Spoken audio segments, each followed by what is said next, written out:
And welcome to You Write, the podcast where creativity meets community. I'm Rachel. And I'm Matt. Each week on You Write, we challenge our listeners to write a story in just 30 minutes, using 3 of 5 randomly generated words. It's a fun and fast-paced exercise to spark your imagination and get those creative juices flowing. We'll read your submissions, offer feedback, and discuss the unique twists and turns of each story. Whether you're an aspiring author or just love a good tale, You Write is your place to explore the endless possibilities of storytelling. So grab one of the sticks of Walker's glasses. You know the part that goes behind the ear? Yeah, the earpiece? No, the one that goes behind the ear? Yeah. It's not called a stick, a leg. Grab a leg of one of the legs of Walker's glasses. Put it in your mouth. Wet it with saliva. Get somewhere where saliva can be seen clearly. It's still going. Oh, and God. Start scrawling. And remember, the only limit clearly is your imagination and also 30 minutes. Yes. So let's see what you got. Let's see. Well, today's a special day. Today is special. It's so special. We have a surprise for everybody, and stick around to the end of the episode for our interview that we did First with ever. Our very own Walker by Faith. Walker by Faith. Our first ever interview with an yes. author. With a human author. Yes. Not those damned robot No. authors. They're all too willing to interview those damn robots. They're so boring, God, and we've it's done like- too many of them. It's like, stop. Right. It's enough already. We've done too many. I'm totally over it. But no, this one is with a human, and y'all are going to love it. And the human is Walker by Faith. That's right. Yeah, so we're going to save that for the end of the episode. We'll go through everything as normal here, but stick around. There will be a chapter mark in your podcatcher if you want to jump ahead to that. Mm-hmm. But hang around with us and listen to our discussion with Walker. I thought it went excellent. I think so too. That was a great. It was so good. Yeah, it was a great conversation. It was a great virgin interview. Why did it have to be virgin? What? I don't know. But yes, it was. That was a great interview. Mm-hmm. And just want to thank Walker again for hanging out with us here for a while this afternoon. Here on the pod. Mm-hmm. But just jumping right in here. Yeah. You did see all of our stories. Oh, I did? You saw all of them? Each of them. Each of them. Yeah. So who did we decide to read this week? We decided to read Tales of Jin, Cyber Samurai. I meant to say cyber. I said cyber. Cyber, like Cypress Right. Samurai. Cyber Samurai by Mathaniel. Back in the Mathaniel! house. Ooh, ooh, ooh. So without further ado, here is Tales of Jin, Cyber Samurai by mathanielmcclain. Jin stood in the middle of the large warehouse, staring down at the last daimyo drone, pulling his katana from its chest and wiping it clean as the light flickered from its eyes. Jin stood there, tired of fighting, tired of dealing with everything around him, emotionally defeated by recently finding out Aurora, his best friend and the love of his life, is in love with Bannon, Jin's half-brother and natural-born enemy turned acquaintance, aligned with the same hate for that blood-sucking mosquito Dio Daimyo, the commissioner of their existence. This was it, the final battle they had been waiting for. The killing floor was already littered with tens of thousands of daimyo drones. One last enemy remained, the daimyo himself. Jin stared down at the reflection of himself in his katana as loud pounding started to come from the large bay doors at the other end of the warehouse. The doors began to cave in as the pounding became louder. Everything went quiet in Jin's head. He looked around to find Aurora and Bannon taking cover behind an overturned spider tank. Aurora was yelling, red in the face, for Jin to take cover with them. Jin knew this wouldn't end unless he finished it head on. Even if he couldn't have Aurora as his love, he would still die protecting her if he had to. As he stared at Aurora, taking her in this moment, remembering her for how she was at this moment, for what may be his last memory of her forever. Jin takes one last glance at the reflection in his katana, and a rage starts to build. So many questions start to fill his head and fill him with a rage he had never felt before. Of all the people in the world, why did she have to fall in love with him? Why can't we be together? We were made for each other. Or so he thought. His anger starts to build. The cold fusion core powering his body and heart begins to overcharge. Lightning begins to snap from his body, exploding the lifeless drone bodies around him. Daimyo bursts through the bay doors, immediately putting a 0 on Jin standing in the middle of the warehouse. Jin takes a quick look at Daimyo's absurdly large mech suit gleaming in the throe of the industrial warehouse lighting, looking like 4 large tanks welded together, powered by a similar cold fusion core as Jin's, but not quite as powerful. Jin's father made sure of that. Jin takes a quick scan of the Daimyo's suit, noting any possible weaknesses as he begins to charge the Daimyo on a suicide mission to protect Aurora. Jin charges the Daimyo at the speed of light. As he approaches, Jin charge jumps into the air with his katana above his head in a Jordan no Kamae stance, ready to deliver a heavy striking blow down on the Daimyo. Daimyo raises his left shielded arm in an attempt to deflect the blow, but as Jin quickly rains down on Daimyo, he drops his guard and reveals a heavily charged right armored uppercut striking Jin in the chest, shattering his titanium chest armor, sending him flying towards the ceiling at a high velocity. White plasma blood leaks from his mouth as he flies, unconscious, towards the ceiling. Jin quickly comes to recollect himself, grabbing his katana and doing a backflip, slowing himself down and landing firmly in a crouched position on the ceiling, magnetized to the metal beam. His adrenaline pump is running at full capacity, about to burst. Jin takes a scan around the entire room and zeroes back in on Daimyo. He looks over to Aurora as she and Bannon stay in cover behind the tank. Looking back at Daimyo, he knows it's now or never. He's got to give it his all or risk putting Aurora in danger. He begins to overcharge his fusion cell. For a minute, time seems to stand still. He can feel the sun warming his face from a hole in the roof made from the tank. He closes his eyes, and for a split second, he feels at peace, knowing this could be his end. Jin's eyes burst open with anger. They're glowing a bright blue as lightning is bursting from his body, attracting to metal beams nearby as lights begin to flicker and explode. Jin charges the mechanical tendons in his leg and leaps off the ceiling in an explosive push, blowing another hole in the roof behind him as he comets towards Daimyo.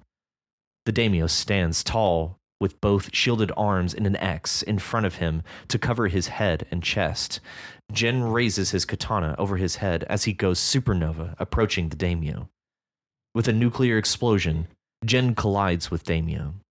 Bannon holds on against the tank and punches his fist into the ground to stabilize their cover as Aurora holds on tightly to his chest. The force is too much for Bannon to bear, and his arms begin to fracture in the ground. He holds on as hard as he can until finally the blast settles. They both peek over the tank to see the damage. The Daimyo's mech suit is still standing with a large gaping hole in the chest, where the fusion core once was. Daimyo is spitting blood as he struggles to breathe. With his one last breath, he whispers, "I just wanted to change the world." Then the suit falls forward, revealing Jin standing behind it. His left arm ripped entirely from his body and plasma blood leaking profusely from the wound. Jin looks down at his arm and says, "Well, that's not good." Falling to his knees, but catching himself with his katana. Aurora rushes to aid him, but Jin takes a deep breath, musters all his strength, and starts to walk towards the bay doors the Daimyo entered through. Aurora begins to run even harder, tears running down her face, yelling for Jin. "Where the fuck are you going, you idiot? You can't leave! You're hurt!" As she approaches, Jin turns to face her, stopping her in her tracks. "I can't... I can't be around you right now, Aurora. I need to find my father. He's the only one who can fix me right now. Aurora's eyes are red from crying so much. You can't leave me. I need you, Jen. Jen looks deeply into her golden hazel eyes. No, you've never needed me. It was me who always needed you. You'll be just fine without me. I need to go out on my own now. Jen turns to head toward the door. Aurora stands speechless because she knows he's right. Jen turns back to get a good look at her one last time and sees Bannon behind her, with his hand on her back, consoling her. Hey, punk. Bannon looks up to Jen. Take care of this, will you? I don't want it anymore. Jen unsheathes his katana and throws it at Bannon, barely missing his head and cutting his ear slightly as it plunges into the downed mech suit behind them.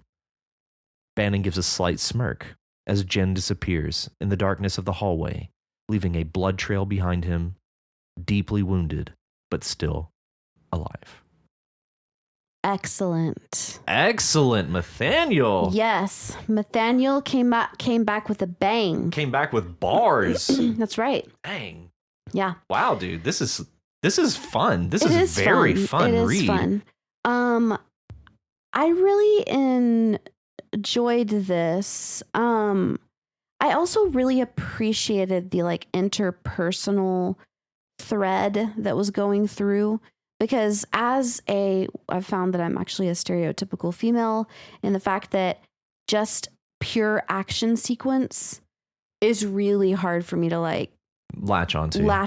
Yeah. But the fact that there's like a personal kind of like story going on during it really, really helps me. So I really, really liked that. And I'm like, Aurora, why did you choose the other guy? Like, why didn't you choose Gene? Because he sounds like a badass. Yeah. Total package. Yeah. Total package. Everything. He has got everything that a girl could ever want. As far as we can tell. Which makes me wonder, what is Bannon like? Right. Damn. If Bannon can just sit on his ass and hide with Aurora. Cower, if you will. While Gene is taking care of business, he must be well endowed. Hung. Yeah. Yeah, he must be hung. That's the only explanation. That's the only explanation. because Jen has got it going. He's got it going on. Yeah. Jen is a wonderful character. Mm-hmm. I love, it's kind of this, he's this tropey, broody kind of, Mm-hmm. I want to say like kind of goth and broody. Yeah, he is. It fits emo. this. Yeah, emo. Thank He's you. Emo. Yes. And it works so perfect because he's clearly so capable. Mm-hmm. Single-handedly deals with. So there's a lot of backstory and information that we're kind of glossing over here, but it sounds like Daimyo is their creator to some degree, because they are all kind of like cybertronic or something like that. What's the word I'm looking for? I'm just gonna say cybertronic just to kind of like encapsulate it. Mm-hmm. But it sounds like this guy is like over all these literally thousands of drones that he killed. But it seems like this guy was more or less their creator. But things have gone astray in some way or what have you. I couldn't like really figure out who Daimyo was because also there was like the Daimyo drones.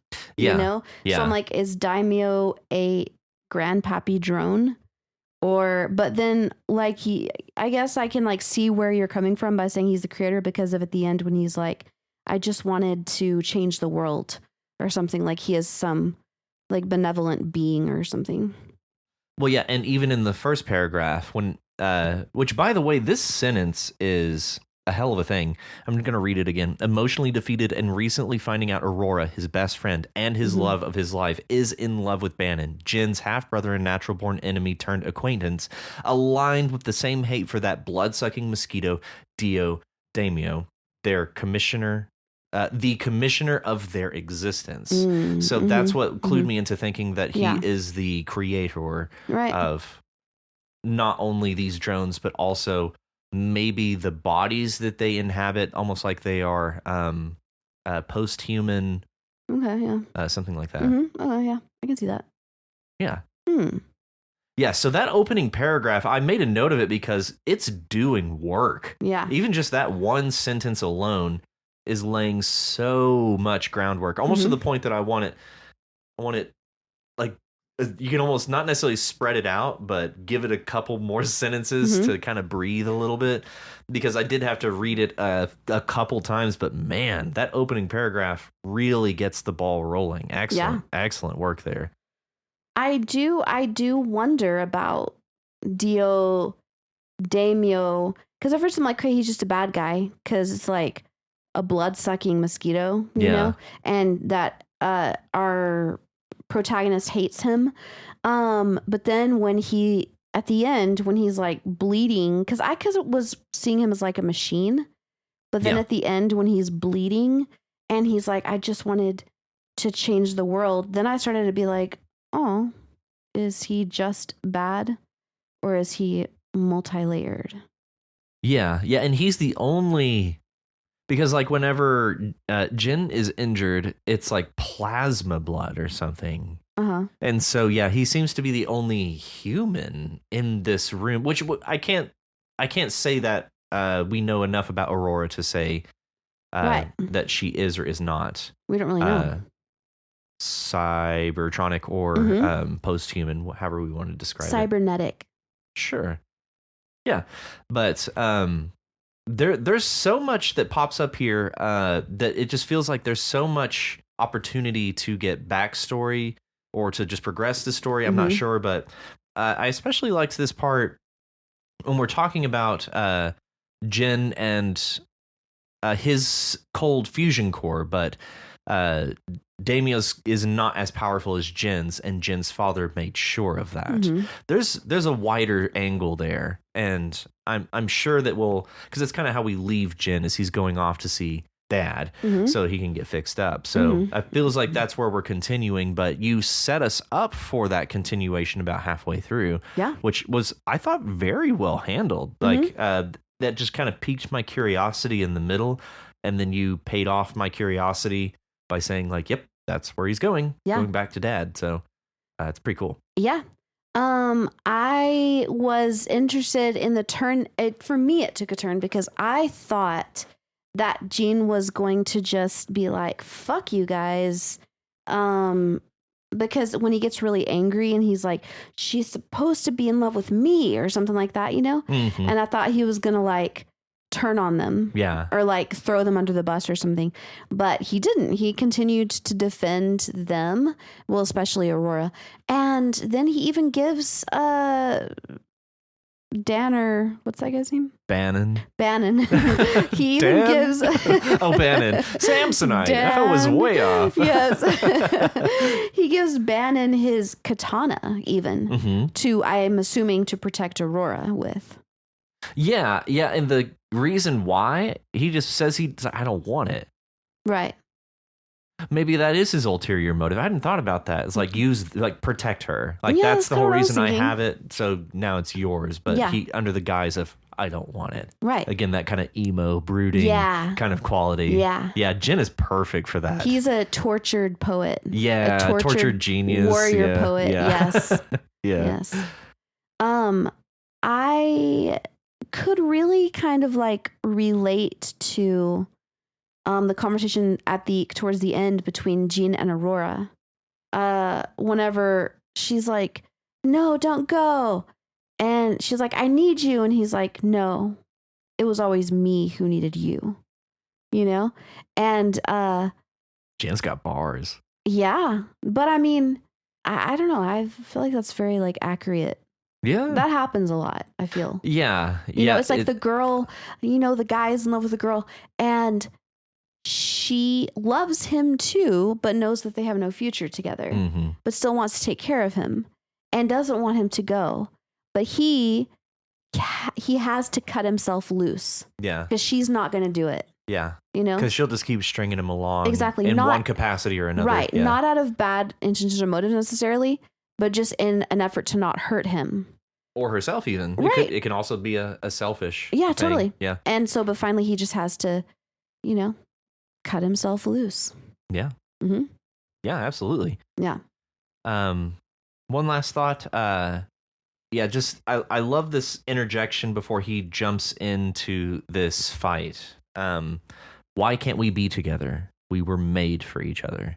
I like that. I really especially like that interjection at that point because it keeps us rooted in the kind of theme of this story. Mm-hmm. Without that interjection, it would be a very prolonged fight sequence without a clear understanding of Jin's motive. Mm-hmm. But with that interjection, we understand his motive. He wants to protect Aurora, even if he's furious at the situation. Right. And honestly, that goes to further clarify his motives. He's pissed off. Mm-hmm. And so there's a reason like he can commit this level of violence or action or however you want to look at it in this moment, because we have very clear understandings of his motives in this scene. Exceptionally well done, Nathaniel. Yeah. Yeah.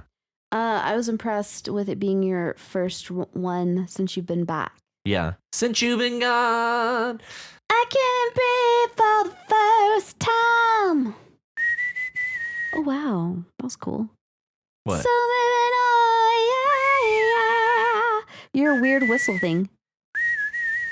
Wow. If y'all could see him right now, he looks like Jiminy Cricket. He looked like somebody's conscience. What? What does that mean? Jiminy Cricket. Oh. I was like, I look like someone's conscience. Okay. All right. Wait, what else you got for Nathaniel here? That's all I got. That That's was very good though. Yeah. Yes. Man, this is really great. That was legit. Love the complicated emotions in this. This is great. Mm-hmm. Yeah. Mm-hmm. Yep. Good to have you back, Nathaniel. Thanks for joining us. Yes. Welcome back. All right. And up next, we have an untitled story by Richie Posier. Richie Posier. Richie Posier. Yeah. Welcome. So, I would like to dive right in and say, I loved reading this. Yes. And your wife sounds delightful. I want to know if you can both come to the You Write retreat, which we're planning. Very indirectly. Yeah. By planning, we just keep talking about it. Right. We just keep being like, is that retreat going to happen? Like, when are we going to do this? Yeah. Yeah. Or at least we could Zoom you in. Yeah. Yeah. Because, okay, so I thought, I don't know, like y'all are in Japan, right? Or something, or Vietnam. Is that Yeah. I remember Richie mentioning teaching in Japan, right? Yeah, that's what I thought. Okay, so your wife though is Vietnamese, so y'all, I am guessing, I don't know, met in Japan in a Japanese class. I don't know. Well, I know that you met in a Japanese class, but I just wonder if it was in Japan. Yeah, we don't really get that kind of context here. I love this. When there's a mosquito in the house, she will chase it around like a cat until she gets it. A true hunter, if ever there was one. Yeah. She beams like a child on Christmas when I bake bread for her. I don't know why. I adore that paragraph. Like it's just such. It's not mundane, but it is just everyday life. Yeah. It just speaks volumes, and I can't explain why. I like that those two things are like bookends for that one paragraph. Like, she's a true hunter. She beams when I bake bread for her. Yeah. Like, they're so unrelated, but they really work with each other. Those two statements really work with each other. It's also very dichotomous, because it's like a hunter, like being like kind of like vicious, and then a child beaming, on Christmas. Yeah. My favorite line in this is, "Honey, look at me so I can see your bitch face."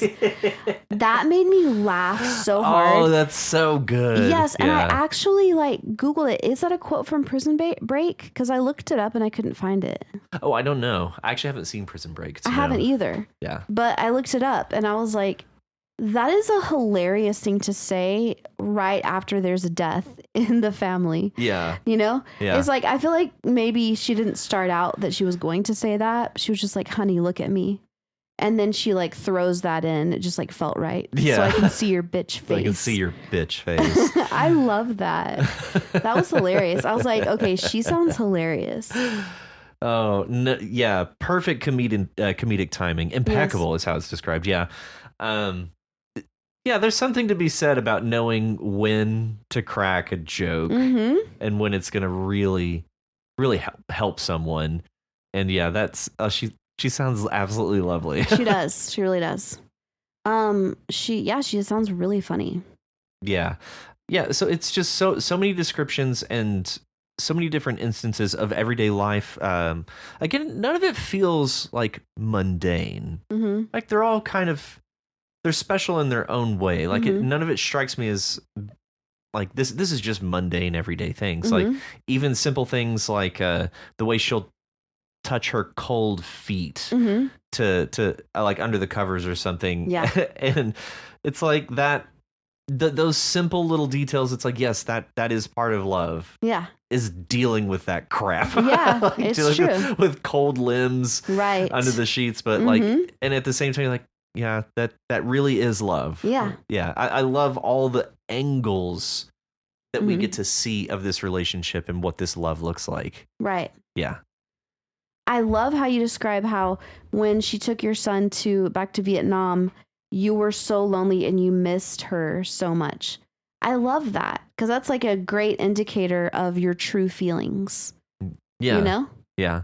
Like you can think, oh, I love this person so much, but then whenever they're gone and like the void that you feel, that really shows it, I feel. Yeah, absolutely. And my armchair psychology here would say like that could also be construed as a form of codependence, as like, or just like dependence on somebody. But I firmly believe that that's just kind of what love is. Yeah. Like you become dependent on this person and they you, and it's this cohabitation and this coexistence with this other person for so long that you legitimately become unable to imagine what life it would be like without them. Right. And it's horrifying. It's terrifying. And to be away from them at any extended period, like, it reminds me whenever Kim went to Miami, and that was one of the first times I was left here by myself at the house. It's just me and the pup.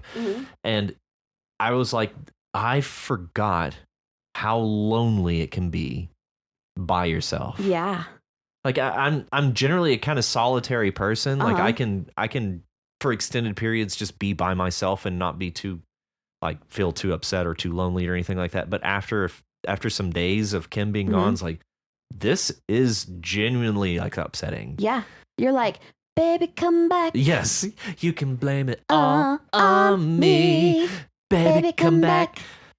Yeah, and you know, like, okay, it is codependence, but that's not necessarily a bad thing. Right, you know? Like in our culture, which values independence so much, that is not necessarily correct. Yeah. You know? No, and it took me a while to kind of realize like I feel like this is a healthy form of dependence. It is. Yeah. It is, because like humans are made to be like, you know, in communion with each other. And also it's that like in your mind, you have your reality. Everybody does. And whoever your significant other is, along with other people as well, is a huge part of your reality, but especially your significant other. Yeah. Is a huge part of your reality. So whenever that person is gone, then yes, it's like there's a huge hole, a gaping hole in your reality. Yeah, you just upend your reality for a time. Yeah. And so it makes sense, you know? Yeah. Yeah. I'm glad you mentioned that because that is a very real sensation. Yeah. I adore that we end with Pablo Neruda. I love that man. And it's Kim's fault that I know anything about Pablo Neruda in the first place. That's why I also know about Pablo Neruda, yeah. I love his work. He just has such a way. He's a beautiful poet. Yeah. I cannot speak highly enough of Pablo Neruda. And I just want to read this. I do not love you as if you were salt rose or topaz or the arrow of carnations the fire shoots off. I love you as certain dark things are to be loved in secret between the shadow and the soul. I love you as the plant that never blooms but carries in itself the light of hidden flowers. Thanks to your love, a certain solid fragrance, risen from the earth, lives darkly in my body. I love you without knowing how, or when, or from where. I love you straightforwardly, without complexities or pride. So I love you because I know no other way than this, where I does not exist, nor you, so close that your hand on my chest is my hand, so close that your eyes close as I fall asleep. God, I love Pablo Neruda. Such a way with rhythm, with I want to say in this case it's the rhythm of this and this recurrence of this oneness between two. And it's just a beautiful way to leave us. Yeah. I adore this inclusion here. So thank you for reminding me I need to continue to read more Pablo Neruda. Amen. That was beautiful. Yes. Yeah. Thank you, Richie. Thank you, Richie. That was great. A great glimpse into your life. Yes. And up next, we have By the Lake by Nick to You. That's right. From our Platinum Peaks. Platinum Peaks Saga. All right, here we go. Here we go. So, what did you make of the love angle in this story? I liked it. And I read all the comments after that Nick made. And I think that you did a great job of avoiding cliches. And yeah. Was that how you said cliches? I think, Nick, that you did a great job of avoiding that. And showing love in a non-conventional way. Yeah. I loved that because honestly, I did see something that Steve said about like, oh, I wish there had been some sexual tension in the fight scene. But for me, that would have been so cliche. So I'm actually really glad that you didn't do that. Just showing the like the glimpses without making it overt. It was very subtle. And I really appreciated that. No, it's actually quite subtle. Yes. To the point that I actually misread something. So at this beginning here, I found myself annoyed at the boy's competence as of late. First of all, I love that idea. Yeah. Being annoyed at somebody's competence. Oh, yeah. I genuinely love that. Zero notes. Next. He had gotten along fine with Ilyn and her sudden presence when I felt some unspoken tension between us. The vagary of the us and the fact that we have he, Ilyn, and I all in the same sentence. So that us, I don't know if it's coming off of Matt's guide to success in life, but I was like, is it a throuple? Throuple? Is it? I don't know. Yeah, so I just kind of misread it. But because it was so subtle, I kind of carried that possibility. I didn't assume that. I kind of carried that with me throughout the story. But yeah, if you thought that you landed anywhere near cliche on this, you did not. You did not. Because it's hard to tell if it's attraction or jealousy. You know, like he's so casual with everything. Like he does everything with such ease. It bothers me, you know, or maybe it's just, you don't even know. Maybe Arquin doesn't even know if it is jealousy or attraction or a mix of both, you know, which is even cooler. I like that idea that it's not so obvious. Yeah, it lives in a gray area. Yeah. Yeah.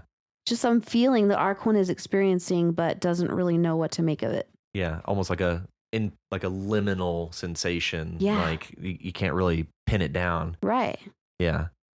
So kind of on that same vein, Doriel casually began to descend and offered a hand to Serenity once again. It struck me how easily he helped.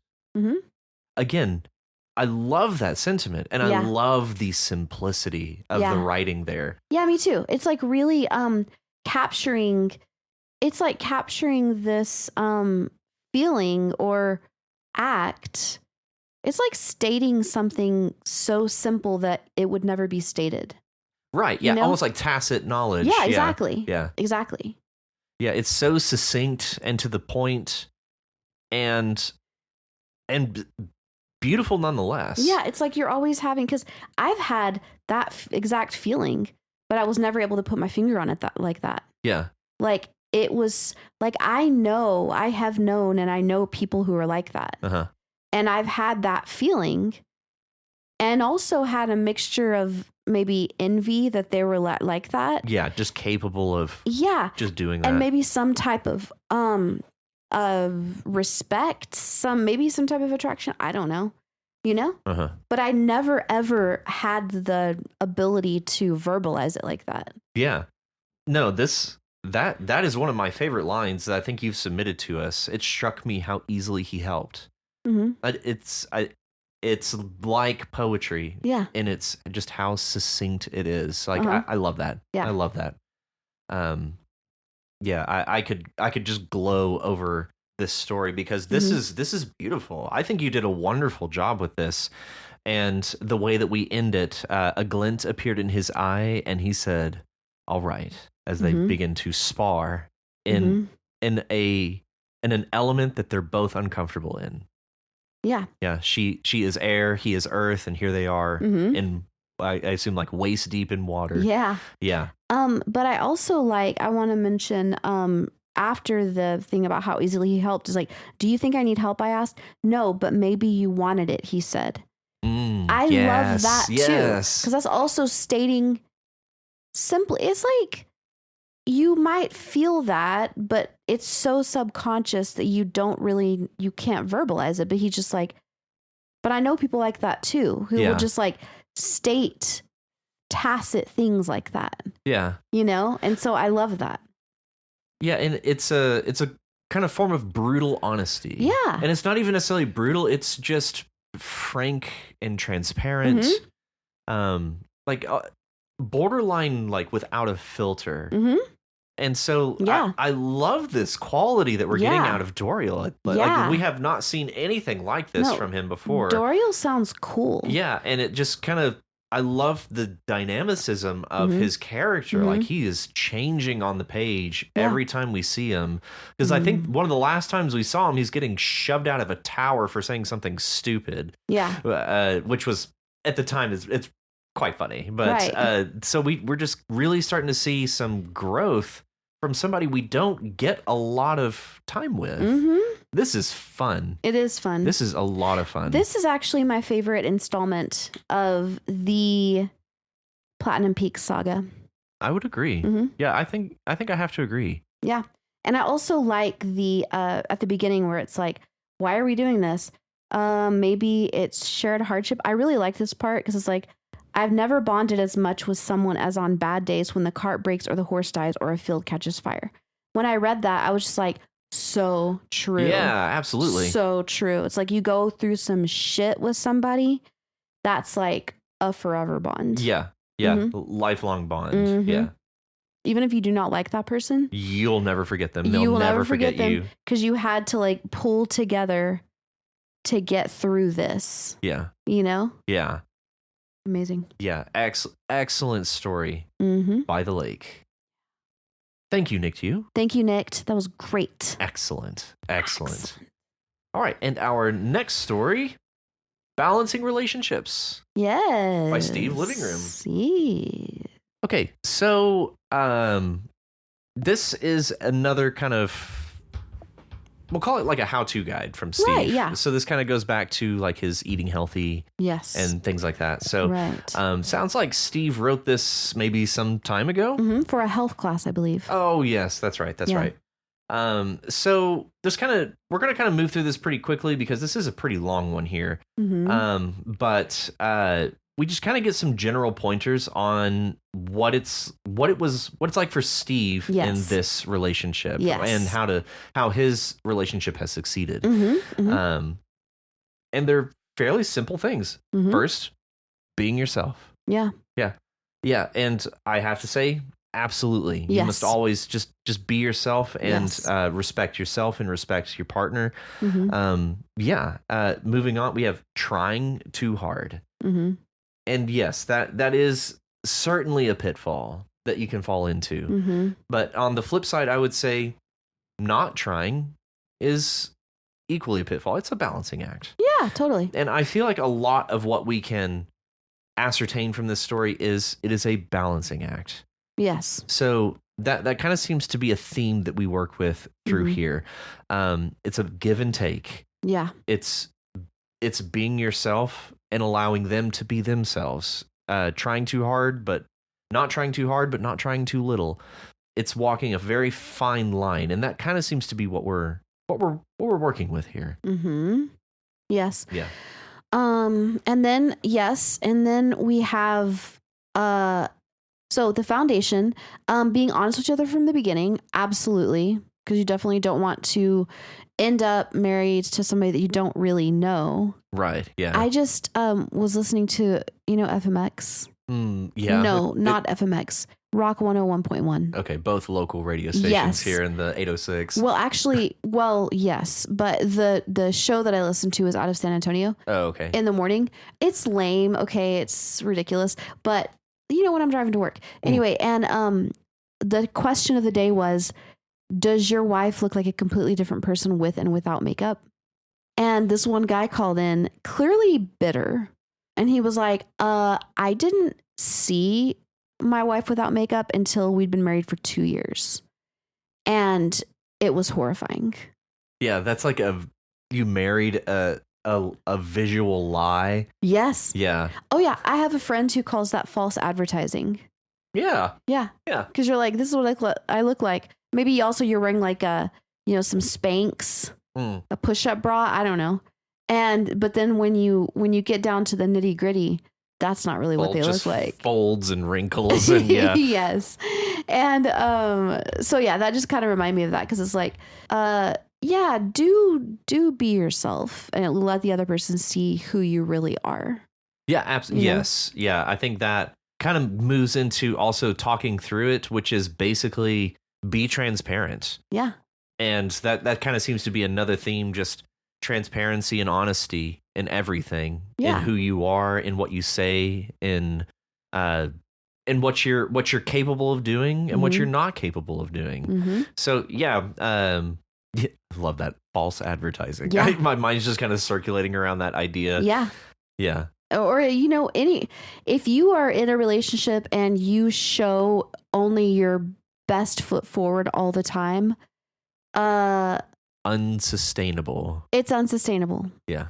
So if you can I love the fact that with my boyfriend was with me through one of my darkest times.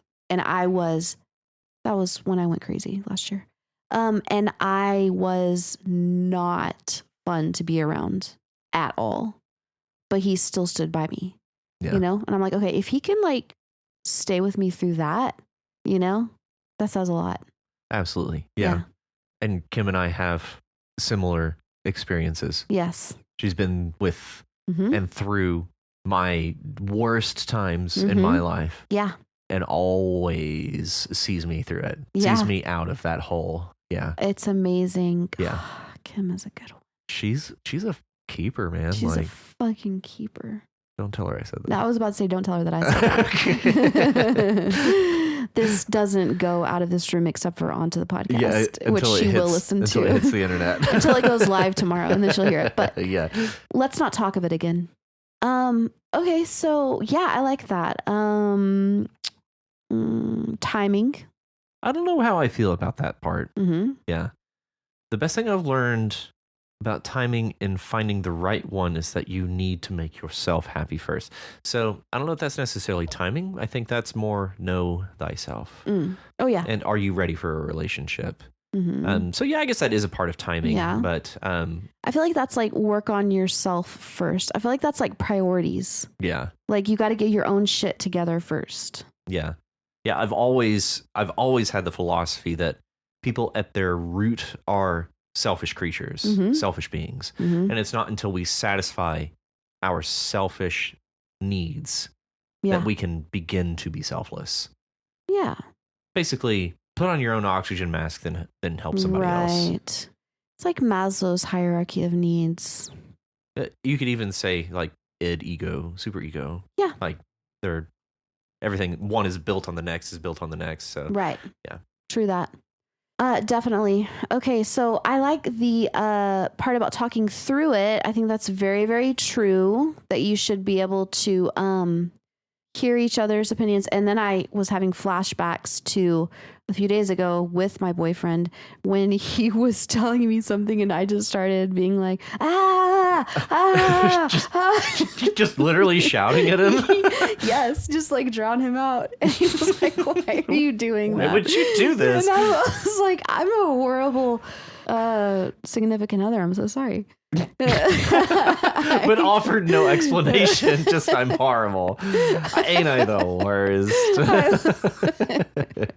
I was like, oh man, I failed at this. But it's true. You should hear each other out. Yes. Not scream over each other. Not just like shout noises to drown each other out.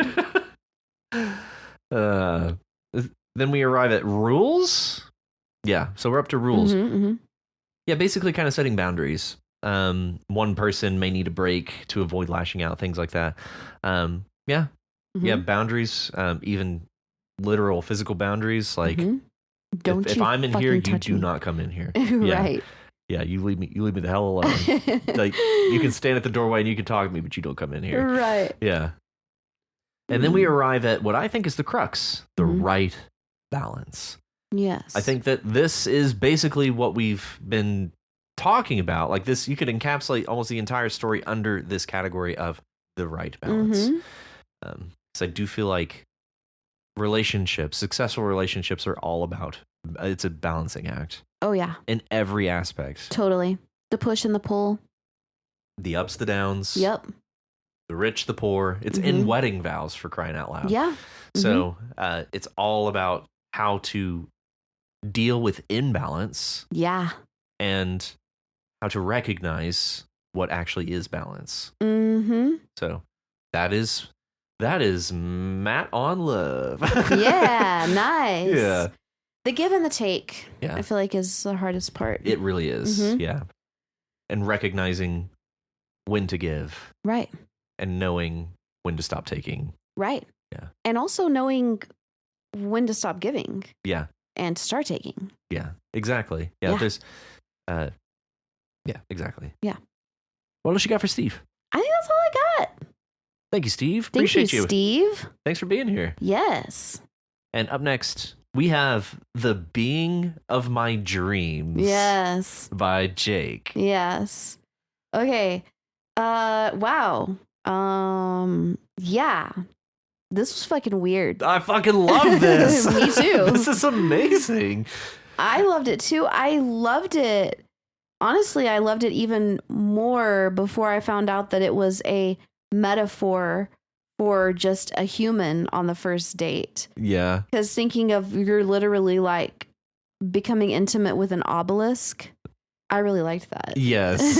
Like that's fucking weird and fucking cool. I fucking love this.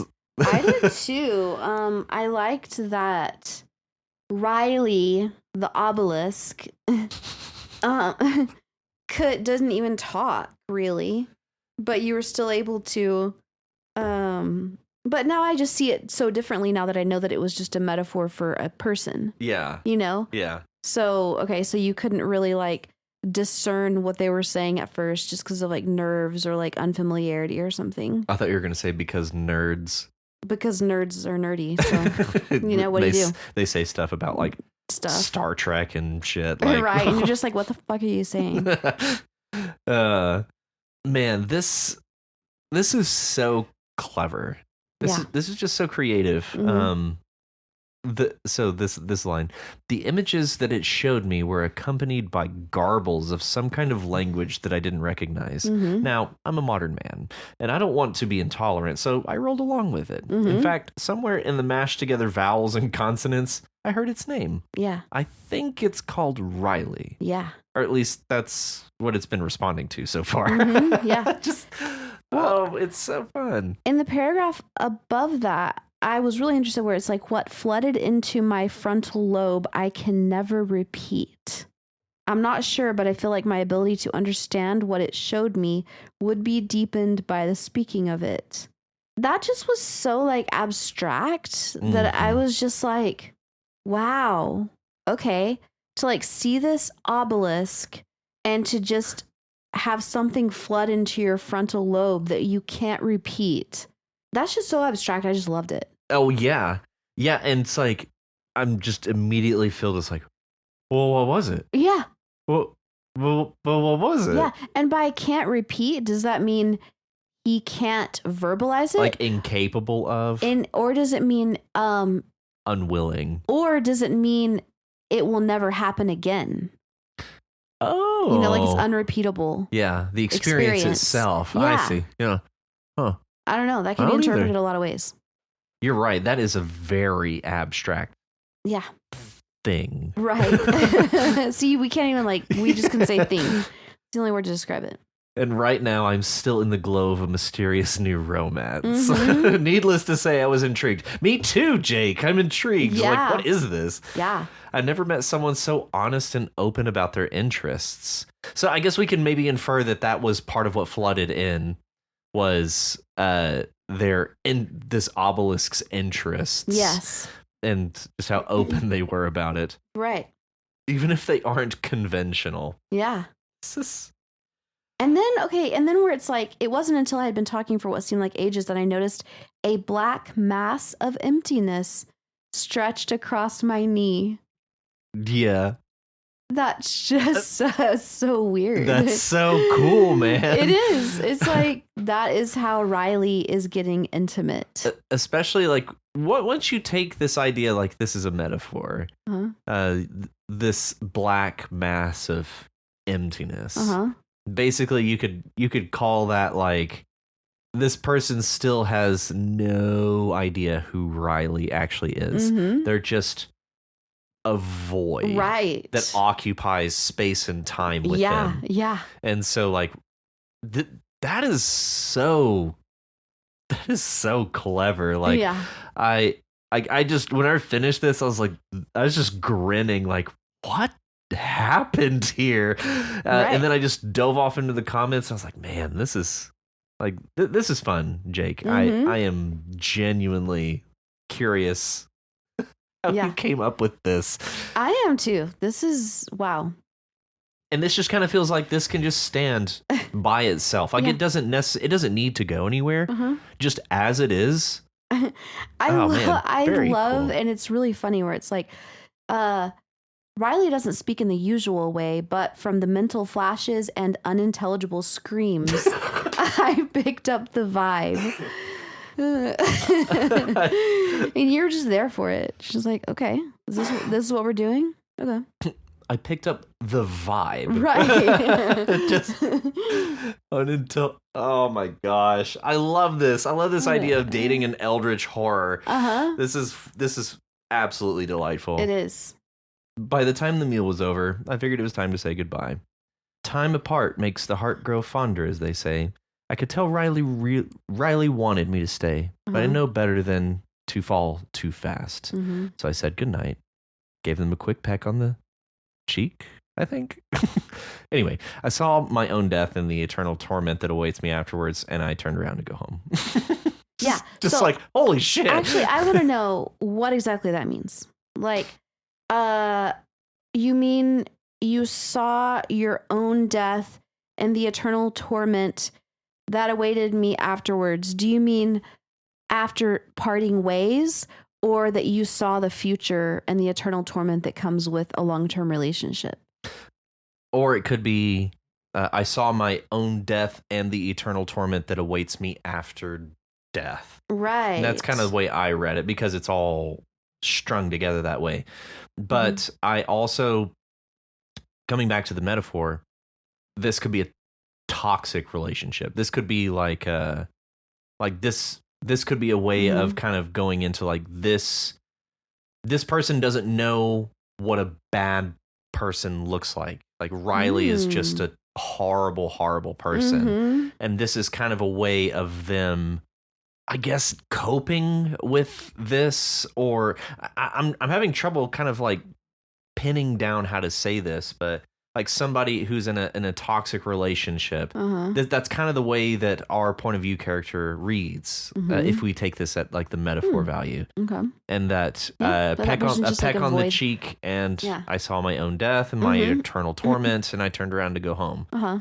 So, like, from just surface level, this is some pretty really creative and really funny writing. It is. It's hilarious. If you dig under the surface into that metaphor a little bit, it gets really dark and really upsetting.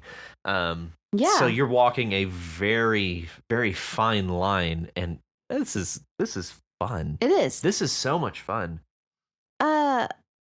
And then at the very end where it's like, I'm going to drink a good chunk of the NyQuil and sleep for a while, maybe get some extra time with Riley tonight. It's like, okay, how are you interacting with Riley? Just mentally, because it says, funny enough, I woke up right after I turned away from Riley. So he was like asleep the whole time. He's just seeing Riley in his dreams. So maybe that's what he means by getting extra time with Riley. He's going to pass out from the NyQuil. Yeah, I'm not sure. The ending feels like a fever dream. Like it doesn't make any sort of coherent sense. I'm going to drink a good chunk of the bottle and sleep for a while. Maybe get some extra time with Riley tonight. That almost makes me think like, because it's NyQuil, like Riley, they can only fully experience Riley in their dreams or something. I don't know. There are layers here that I would love to peel away, but I feel like it might make the story lesser for it, because I love the kind of ambiguity. Yeah, of I this really whole like thing. the ambiguity too. Yeah, it's like, what in the hell is going on? And I think that's what we're meant to do here, is just like, okay, what is going on? Right. Yeah, try and figure it out. Yeah, it feels like a bit of a cipher, and I adore this, Jake. This is so much fun, and it is. Yeah, I'll just say it again. It's fun, okay? It's so fun. It's so fun and funny, and it's so creative. It is that. Love it. I do too. Thank you, Jake. Thank you, Jake. Such fun. I'm gonna say it again. It was fun. It was fun. It was so fun. And that is all of our stories for this week. Again, there is one other story. He's coming at the end of the podcast. Yeah. By Walker by Faith. Stay tuned for our discussion with Walker. But you're gonna love it. You're gonna love it. It's a great discussion. You're gonna love it. Don't tune out. Hang in for the interview. And so thank you, Nathaniel McClain, for being selected here today, as well as Richie Posier, Nick Tew, Steve Living Room, Jake. And lastly, and without further ado, yes, here's our interview with none other than Walker by Faith. All right. Yeah. Take it away, us. Yeah. Walker.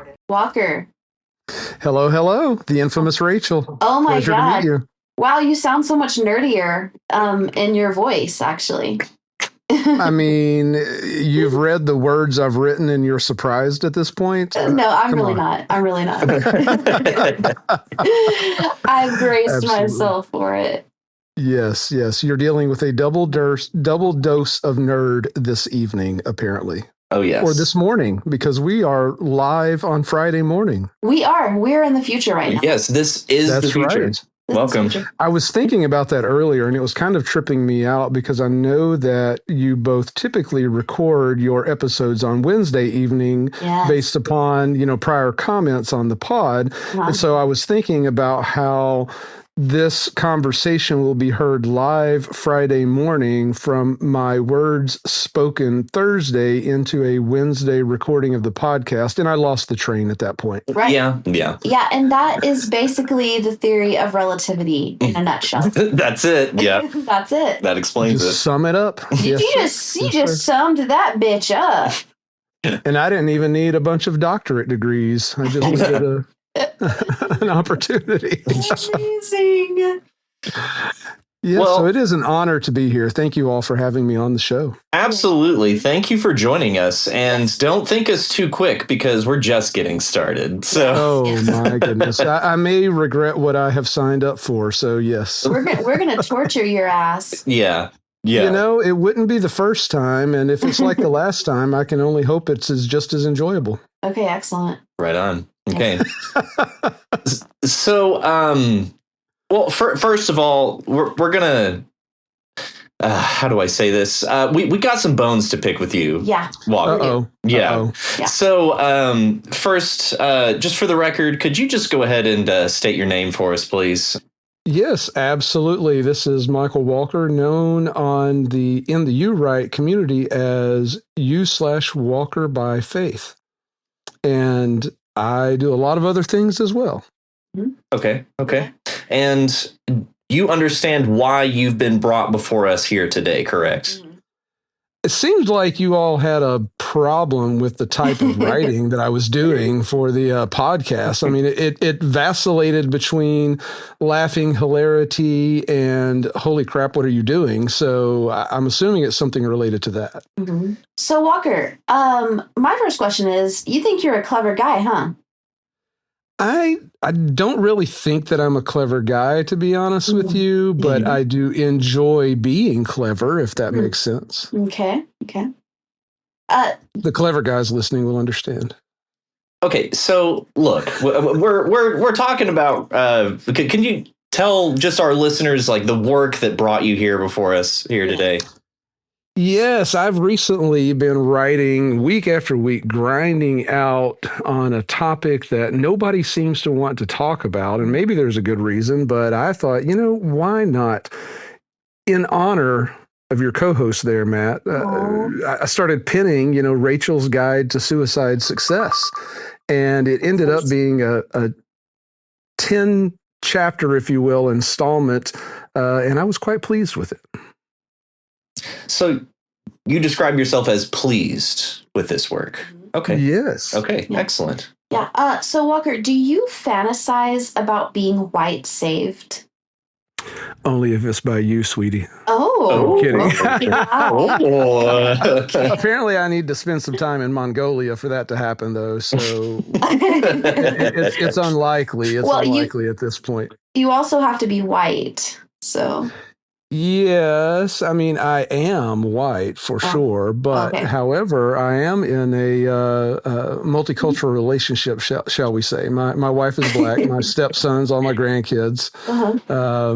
So I have a unique perspective from them. Oh, I thought you were going to say you are white, but you're in a black skin suit or something. That is a totally different conversation. And you know what? It makes me think of something that actually happened, and not to get us too far off track too early, but over this past week, one of those stepsons, my wife and I had to travel to help him move some things because he relocated across the country.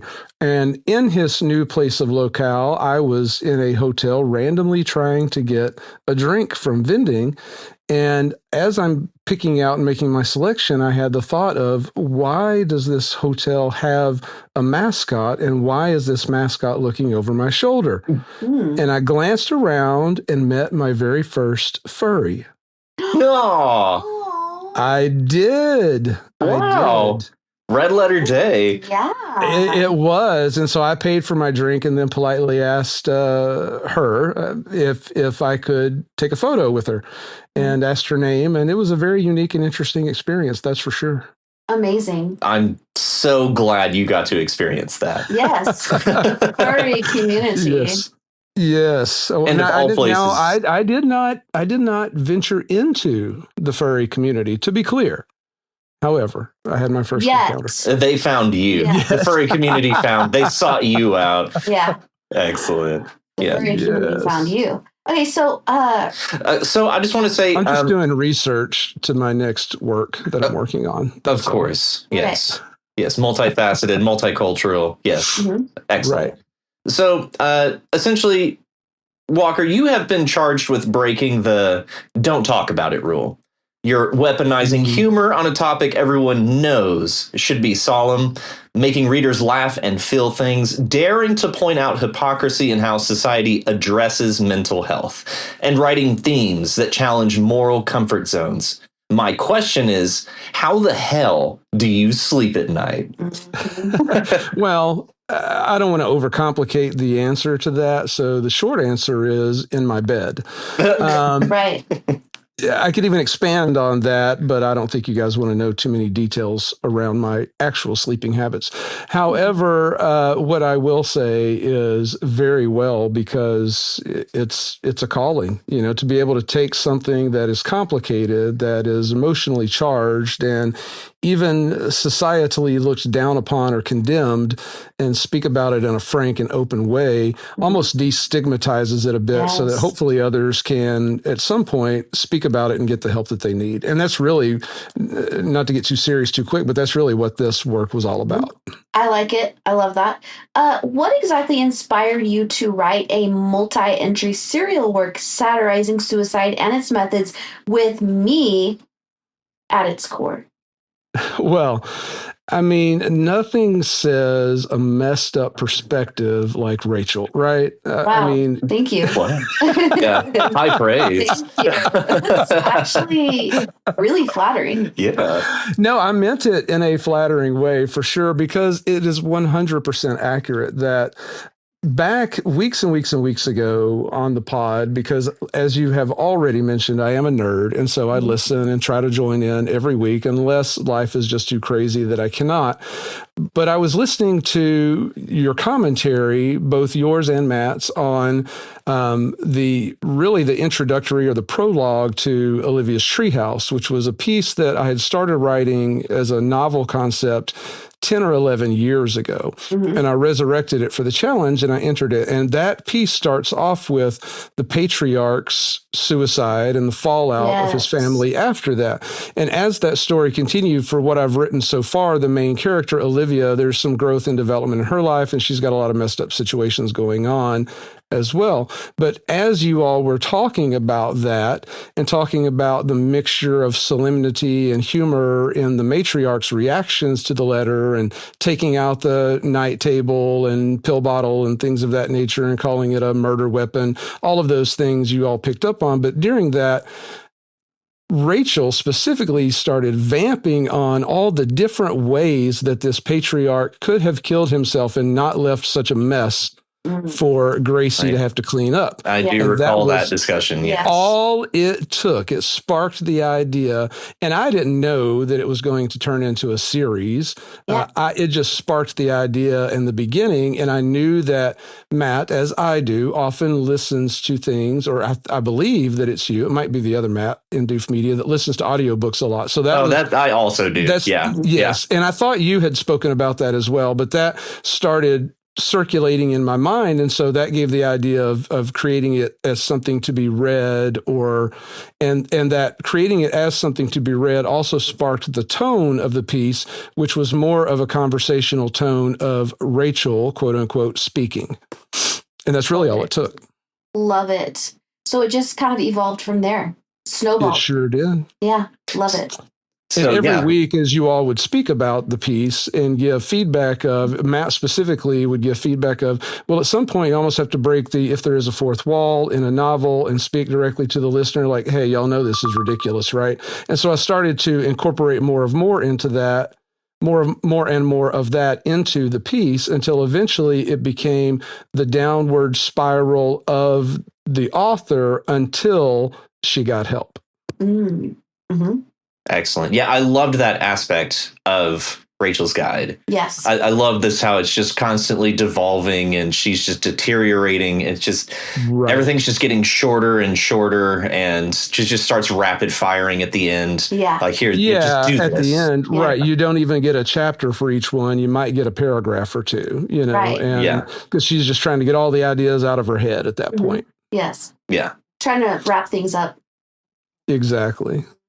And what made you think that, because you obviously approached this for a long-term work here, what made you think that this is something that people would want to continue to read about? Well, I think that it depends on where people are in their life and in their experiences and in their journey.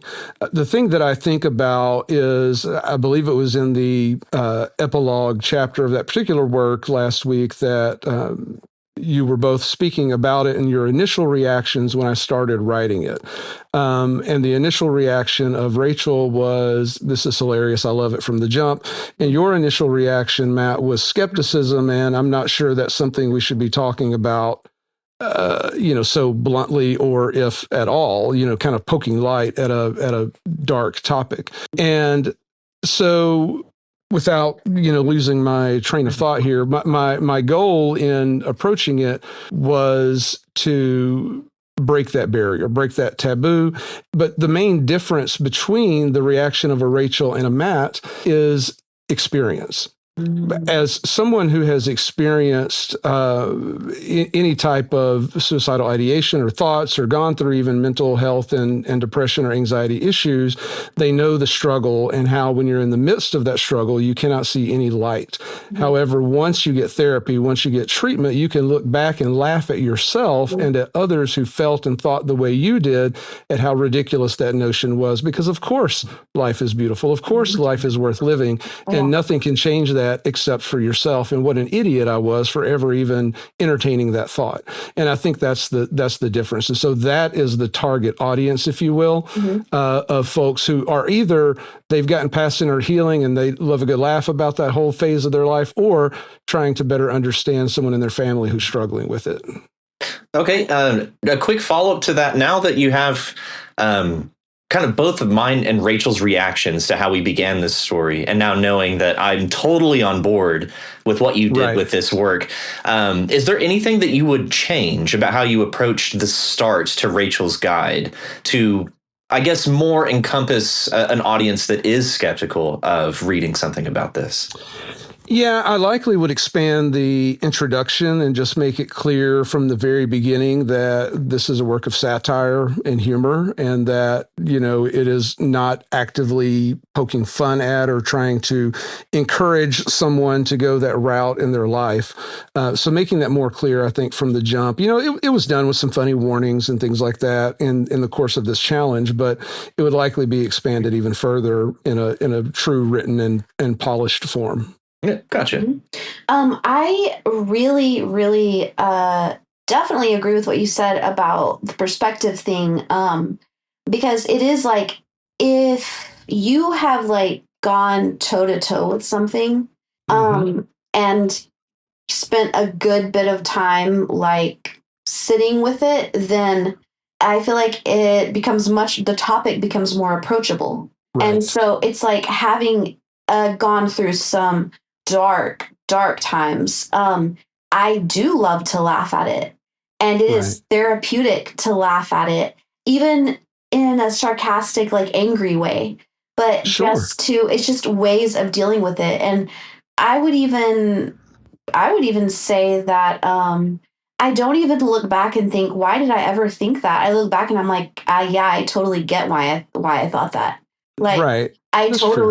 I totally own that, and that's just the experience that I was at, but it also helps me to understand other people who are going through that experience. Right. And I think that I'm able to better do that because of my experiences in life through alcoholism and recovery.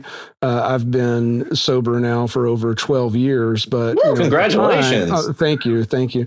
But at the time, a lot of those actions and decisions made perfect sense in my head, and I can even see the immature logic of them now as I look back, but it's not anything at all the way that I would be or how I would act today. Right. And so, it's easy to look back and laugh at those times, and then to recognize those traits in others who come along struggling with the same thing. And it allows us to give them an assurance through our laughter, through our humor, through our comfort of, you know what, you're making it more serious than it has to be. It will be okay. Yeah. Just ride this thing out. Yeah, totally. It's like a counselor, or my first counselor told me once, she was like, you're living life like you're holding, there's a gun to your head, but actually it's just a water gun. Right. You know? Right. So that's a great analogy. I know. I love that. I think about it a lot. Okay, so I have a question which I ask because this has definitely been my experience. You hinted, and we just talked about this, at sometimes experiencing mental health struggles. Would you say that you feel more inspired in your writing when you're battling internal demons?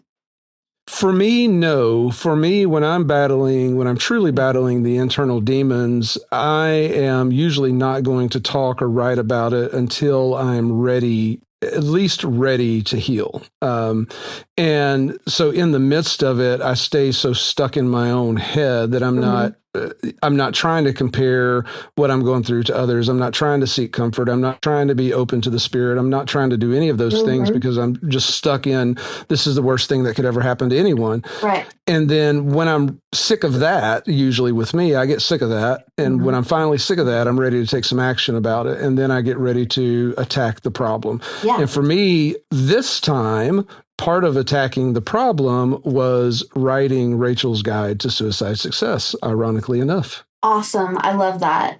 I just was curious about that because for me, my writing is prolific whenever I'm like at my darkest points to a scary degree. Like I look back and look at a year ago or like a little over a year ago, the notebooks that I filled with just writing, that I look like a literal crazy person. Okay, I am a literal crazy person, but it's literally like insanely worrisome. But I just like can't. That's like all I can do. That's like what I'm hanging on to by a thread or something. Yeah. See, and for me, as I'm writing about the pain or as I'm writing about the darkness, I am releasing it. Yeah. I release it as I write it. And that's what I meant about, I don't write until I'm ready to be well. Right. And it's something that I realized after the fact and looking back. And related to what you just said, I will say, using the lingo of you right, I do have notes if you're ready for that. Notes? Okay. Oh God! Yeah, absolutely. Please, absolutely. Yeah. So here's the notes, because last week, Rachel, you mentioned on the pod that you are on the balance between optimism and nihilism. Do you recall that conversation? I do. Yes, I do. And what was in my mind today, even hours ahead of this conversation, I was thinking of it earlier about how I too ride that balance between optimism and nihilism, because I do see the hypocrisy in others, even as I have hope that we all can do better. But for me, the difference between you and me is simply choice, is that, you have to make the choice to focus your efforts toward the optimistic side as opposed to the nihilistic side. Right. And in the midst of darkness, even as you're writing, there's an opportunity to choose to write more about where you want to be versus where you are. And I believe that'll help you get to where you want to be. Yeah, that's a really good point. And I do think that it's, in a lot of instances, it is a choice.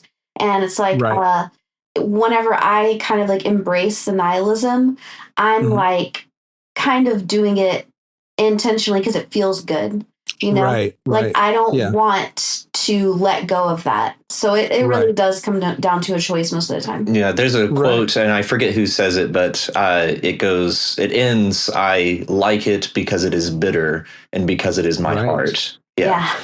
And that's one of the unique aspects of our human nature, is that sometimes we intentionally go after things that we know are going to do us ill, but it feels good in the moment, so let's do it anyway. Yeah, exactly. So Walker, you mix humor and obviously some deeply painful themes. How do you navigate the balance of those two themes without losing the humanity underneath? That, I think, is just part of who I am, is the only way that I can describe it, because that's just how I navigate life. I have very serious and deep conversations with folks, and almost always there's humor involved. I have, in a few short years of pastoral ministry, I've officiated numerous funerals, and in meeting with and speaking with the families, there's almost always tears mixed with laughter in their reflections and recollections. Mm-hmm. And if you've experienced a lot of death in your own families or friends, then you'll know this to be true as well. And so this topic, like so many, it's the same way. I mean, at a certain point, you can either laugh or you can cry, and I choose to laugh. Mm-hmm. Like it. Yes. Okay, so, well, I think we kind of maybe know kind of what you might say about this, but what are your thoughts on suicide, generally speaking? Generally speaking, I think that it's wrong. I'll start there. I think that it's wrong to make that choice. And I say that not in a condemning fashion at all, because it's not my job or power or place to condemn anyone for their choices. Mm-hmm. But I do think that it's wrong because it's, at least in this life, it is making a permanent decision on a problem that can be resolved and can be healed and moved away from. Yeah. And so it's almost, in many cases, there is some of that, mentality that I have internally as well at times, depending on the person involved, of them taking, quote unquote, the easy way out. But as I live and as I grow and as I experience life even more, I have less of those thoughts and more just compassion for the pain of this life getting so much for that person that they could not bear it. Right. And so my heart goes out to them. My heart goes out to their families, even as I just wish and hope that no one gets to the place where they think that that is their best option in front of them, because it's not, and that is irrational thinking. And hopefully they stick around long enough to think rationally again. Yeah.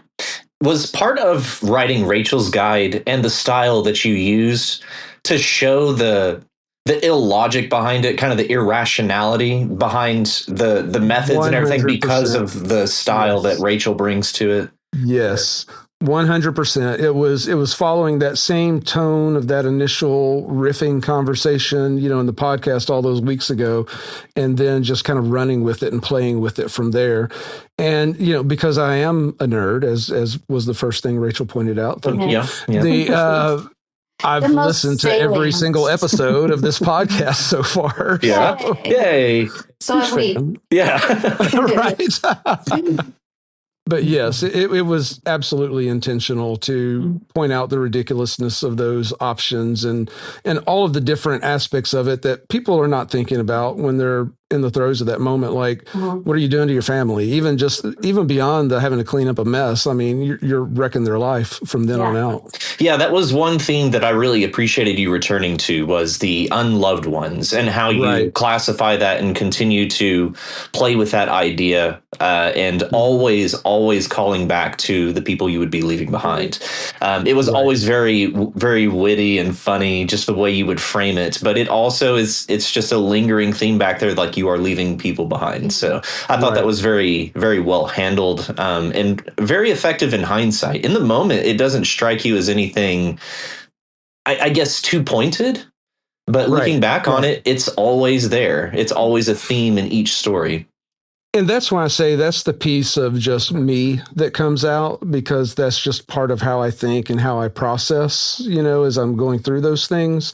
And, coming back to that and thinking about the family and thinking about the mess and thinking about the ridiculousness of it. Basically, just, I know you're in the throes of it, but if you take just one or two steps back, you're going to see this is not the answer.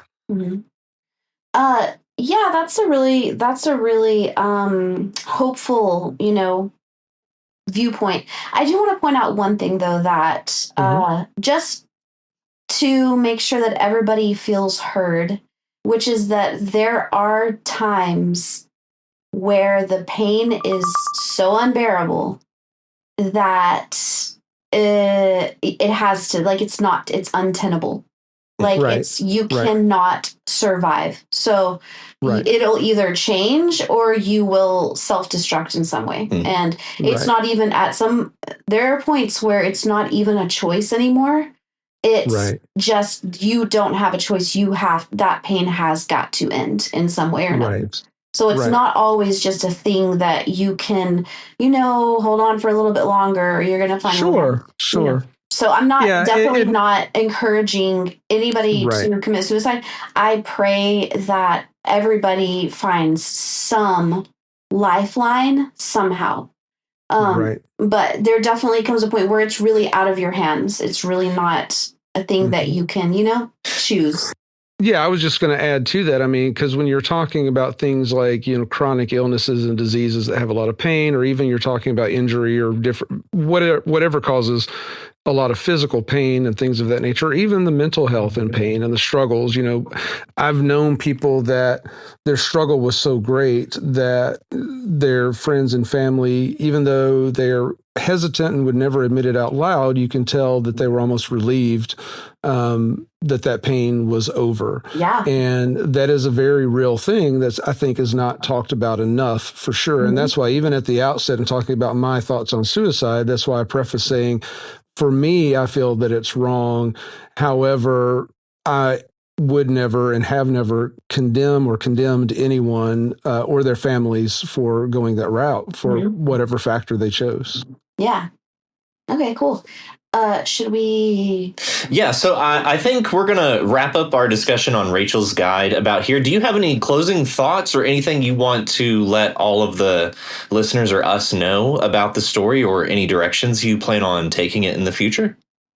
So it was one of the first things that I started and completed, obviously in less than a year. Yeah. And so that's an accomplishment in and of itself, because I have thoughts and ideas a lot, and that's my biggest problem is I never complete a thought or an idea.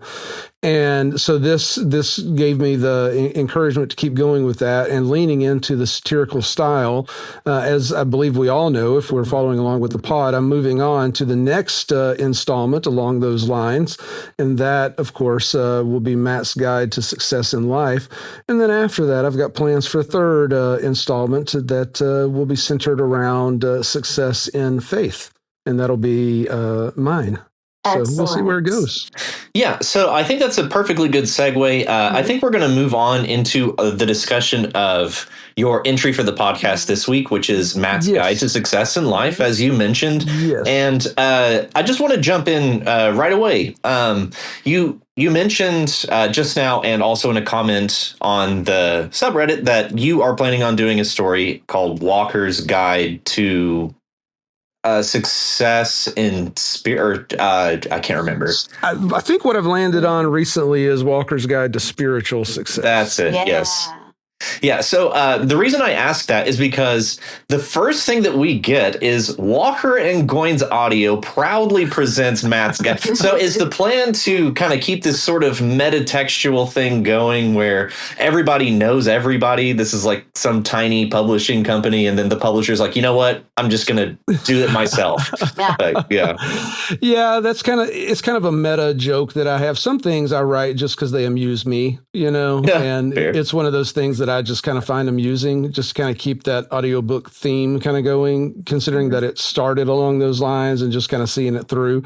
So it'll probably be downplayed a little bit more, as we progress than it was in the first one. But I wanted to keep kind of that through line connecting the pieces, because they're all going to be attacking topics from a different perspective using humor and dark humor and satire. Nice. Love that. Yes, I do love that, especially this sort of trilogy. Success. Yes. That one will be saying all the things to the faithful that, a pastor can never say. So. Right. I love that. Oh, I'm stoked to hear that. Yeah. I'm excited about the sarcasm. So I have a question about Matt's Guide. What makes you think that Matt is successful or even intelligent? I cannot reveal that at this time without a spoiler hashtag, spoiler alert, whatever the kids call them these days, because I'm old. But that is part of the point of this is, how do you define success? Yeah. Ooh, yeah, I like that. Okay. Thruple. That's how I define it. I mean, that's what it takes. That's what it takes. Exactly. Exactly. Do you, boo? Yeah. That's right. Mm-hmm. Okay. So, just kind of moving through the story here. This line, you have not yet heard how to succeed in life from a trusted and reliable source. You guessed it, me. As soon as I read that, I thought, oh God, no. Don't listen to me. So, but I really liked that. And then you go on to so much effort to lawyer that, like, I am not a therapist. I have no right to be saying any of this or to be taken seriously. Right. I really thought that was nice. Yeah. And my next question is, you mentioned the subreddit Roast Me, and it made me think, just generally, like, what subreddits do you follow? Hey, yeah, I love Roast Me, by the way. Yeah, it's a great one. Yes. Yeah. Now, I've never been brave enough to go onto r/roast me and get roasted. However, I have been lightly roasted, and I loved it at r/sneakers. Because I posted, shoes and fit pictures, and I didn't blur the face, and so I got roasty comments about beard and baldness, and no telling what else, but it was hilarious, and I loved it. Nice.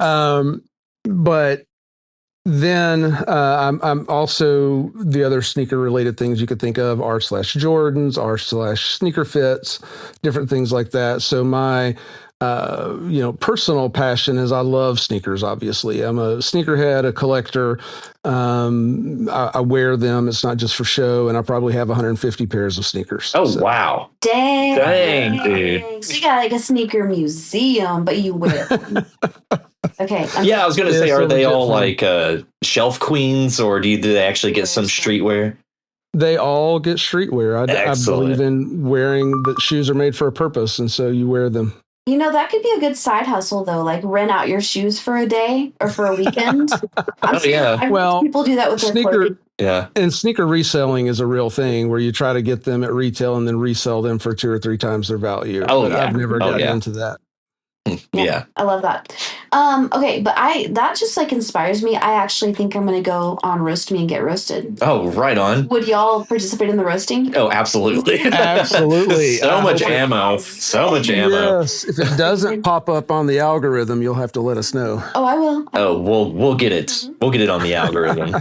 I love this first installment of Matt's Guide. I laughed so much. I was sitting in my office laughing. And I was like, shit, I'm supposed to be working, but I'm not. I'm sitting here laughing like a maniac. I love how you're like, the first thing one must understand is that I am extremely intelligent. I love that. That is hilarious. So humble. I know. And the fun of that, and it's funny that you mentioned that word, Matt, because the fun of that is because you are such a humble guy. You're so nonchalant. You're very... demurring, deprecating. That's the word I was looking for. And effacing. Very self-deprecating. And so this is totally not anything you would ever say, which was hilarious to me as well, Rachel. Yeah. I love that. You should have seen him though on Saturday in his cute outfit. He was not being humble. Oh. Yeah, there's no way to be humble in that cute outfit. Conversations. That sounds like a throuple thing, so I'm going to back out of that. It was on our throuple date. No, it was the drag party. That's right. Yeah. Yes. Yeah. Drag party. He was looking so cute. So cute. Okay, awesome. I love how you're like, you can tell I'm intelligent by my level of articulation. Yes. And then when you're like, I suggest an intervention wherein you are forced into a conscripted labor and beaten for hundreds, if not thousands of years. Just the absurdity of thousands of years of being beaten. Yeah. Excellent. I mean, that's for all the white saviors out there. You gotta give them something, right? Oh, totally. Yeah. Absolutely. So I really felt this line. You see, I enjoy utilizing every single word I learned in vocabulary spelling bees, advanced placement in high school literature, and in the pursuit of my useless but expensive liberal arts college degree. Oh my God. Yeah. Knife to the heart, dude. Oh, yeah. Oh, no, so in all fairness, I had no idea if any of that was true. It checked out. It just it's true. Yeah. It's very true. But I was laughing my ass off at the next line where you're like, I graduated magna cum laude and then got myself a job at Starbucks. Exactly. That's so accurate. It is so right. That's accurate. Yes. And I see Rachel finally does get a last name of Snarky. Yes. Yeah. Yes. I was glad to see that there. Rachel is Snarky. Yeah, so it's Rachel Snarky. Of course, yeah. But it's just broken up. And I did that as I was playing around with some, generative AI stuff, book covers, audio recordings, what have you. So I had fun with it. Mm-hmm. Oh, yeah. I love it. I love it so much. I love it whenever you're like, wait, I have to find it. Shit. It's happening. It's happening. It's happening. Where you say that, I just forgot what I was saying. I'm sorry. Oh, man. Sorry, this is what actually happens. Yeah, welcome behind the curtain. Yeah. Right. What happens behind the curtain? So those 3-second pauses that happen between us. Every day for me, this happens, yes. So this felt pretty close to home. First and foremost, you will hear multiple cliches and repeated phrases, general guidance, and generative AI content and pseudotherapy from across the world. And by world, I do, of course, mean the United States of America. Man, yeah. Again, that was another one I was like, oh, damn, I'm seen right now. This is me. I loved that. You will hear many repeated phrases. Matt, you are not alone. Like right on. Yeah. I know of an excellent wellness retreat in Mongolia. Yes. In a yak hide tent. Yes. That's right. Yeah. And I appreciate that Rachel read that last week so that I knew how to properly pronounce the words I had written. Yes, me too. I didn't want to sound like an ass, but I literally could not anglicize them. No. If you know the word, and that reminds me, the green tea thing was because you white saved their tea. Oh. Not because I thought India had green tea. Oh, okay. Because you commented on it should have been milk tea. Right. And I'm like, you missed the joke, bro. Anyway. I don't know. Green tea isn't really a white person thing originally. I mean, it is now. It's like a yoga person. Yeah. Or whatever. We've established that our worldview is centered in the USA. And so that's true. Okay. Touche. Oh, man, I love that clarity. Thank you. Yeah, I mean, just so long as everyone listening understands, yes. Yeah, that's a genuine, the author's a genius and everything is intentional. We should have picked up on that. Okay, so I was also white saving Mongolia by being at a wellness retreat instead of doing, actual Mongolian things. Right. I get it. Right. Yeah. I get it. Perfect. I get it. Yeah. There's so many layers here, Walker. Just think of how many people you gave a job by paying exorbitant fees for your wellness experience, Rachel. Right. Yeah, totally. Yeah, capitalism for the win. It's a jewel on your crown. It is. That's in my already weighty crown. That's exactly what happened there.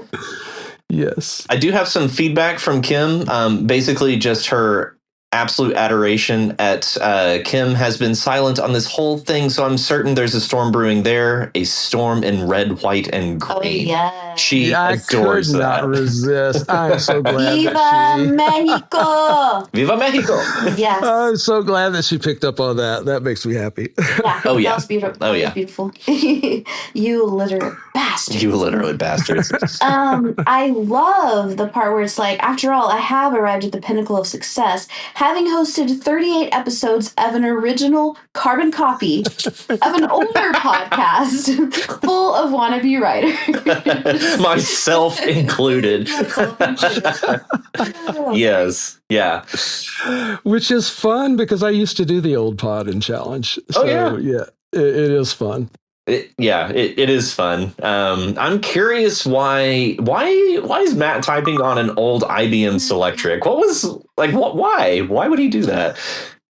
Because Matt, like I am, and like everyone who is cool is a fan of the Kingslingers podcast, and it's all about Stephen King. Stephen King originally wrote on an IBM Selectric, and there is the tie-in. Yeah, okay. Because that was my entry point into Doof Media to begin with. The Kingslingers podcast. Yes. Yeah, absolutely same. And that was my introduction into into Do the Right Thing, and then here we are. Yeah, That's right. It's interesting the threads that tie us. But I didn't want to assume that, but that's kind of what I was taking away from that. Yes, I think that he was thought definitely that and the he Easter wanted egg. you to say it. Yeah, I wanted you to validate my. Yes. Yes. Yeah, you are absolutely validated in your nerdiness. That's perfect. Yes. Thank you for doing that. Appreciate that.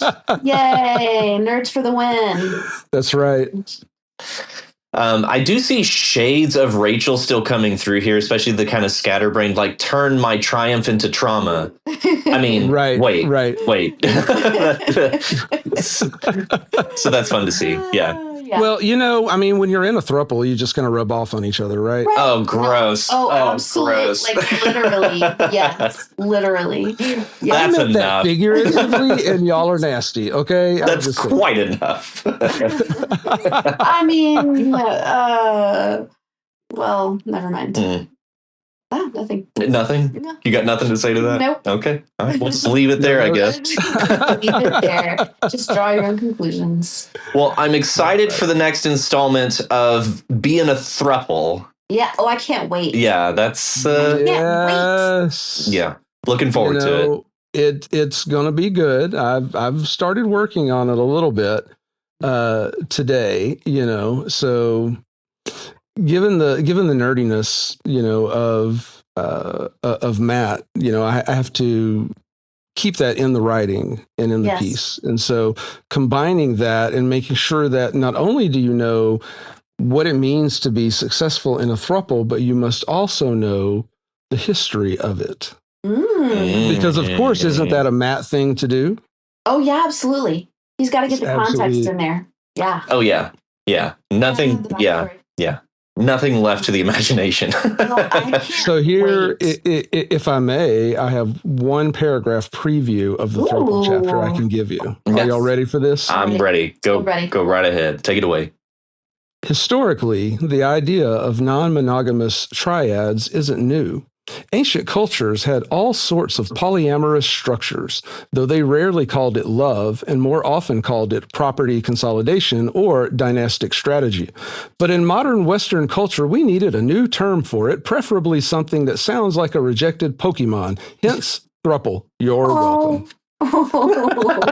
That's wonderful. I'm impressed with your change in tone when you're writing Rachel's guide versus Matt's guide. Oh, it's stark, yeah. It's it's impressive that you can change the tone so much. Well, not even just change it, but I feel like you're capturing us in ways it's kind of unsettling to hear it. Like we're scared. Yeah, it's kind of we're frightened.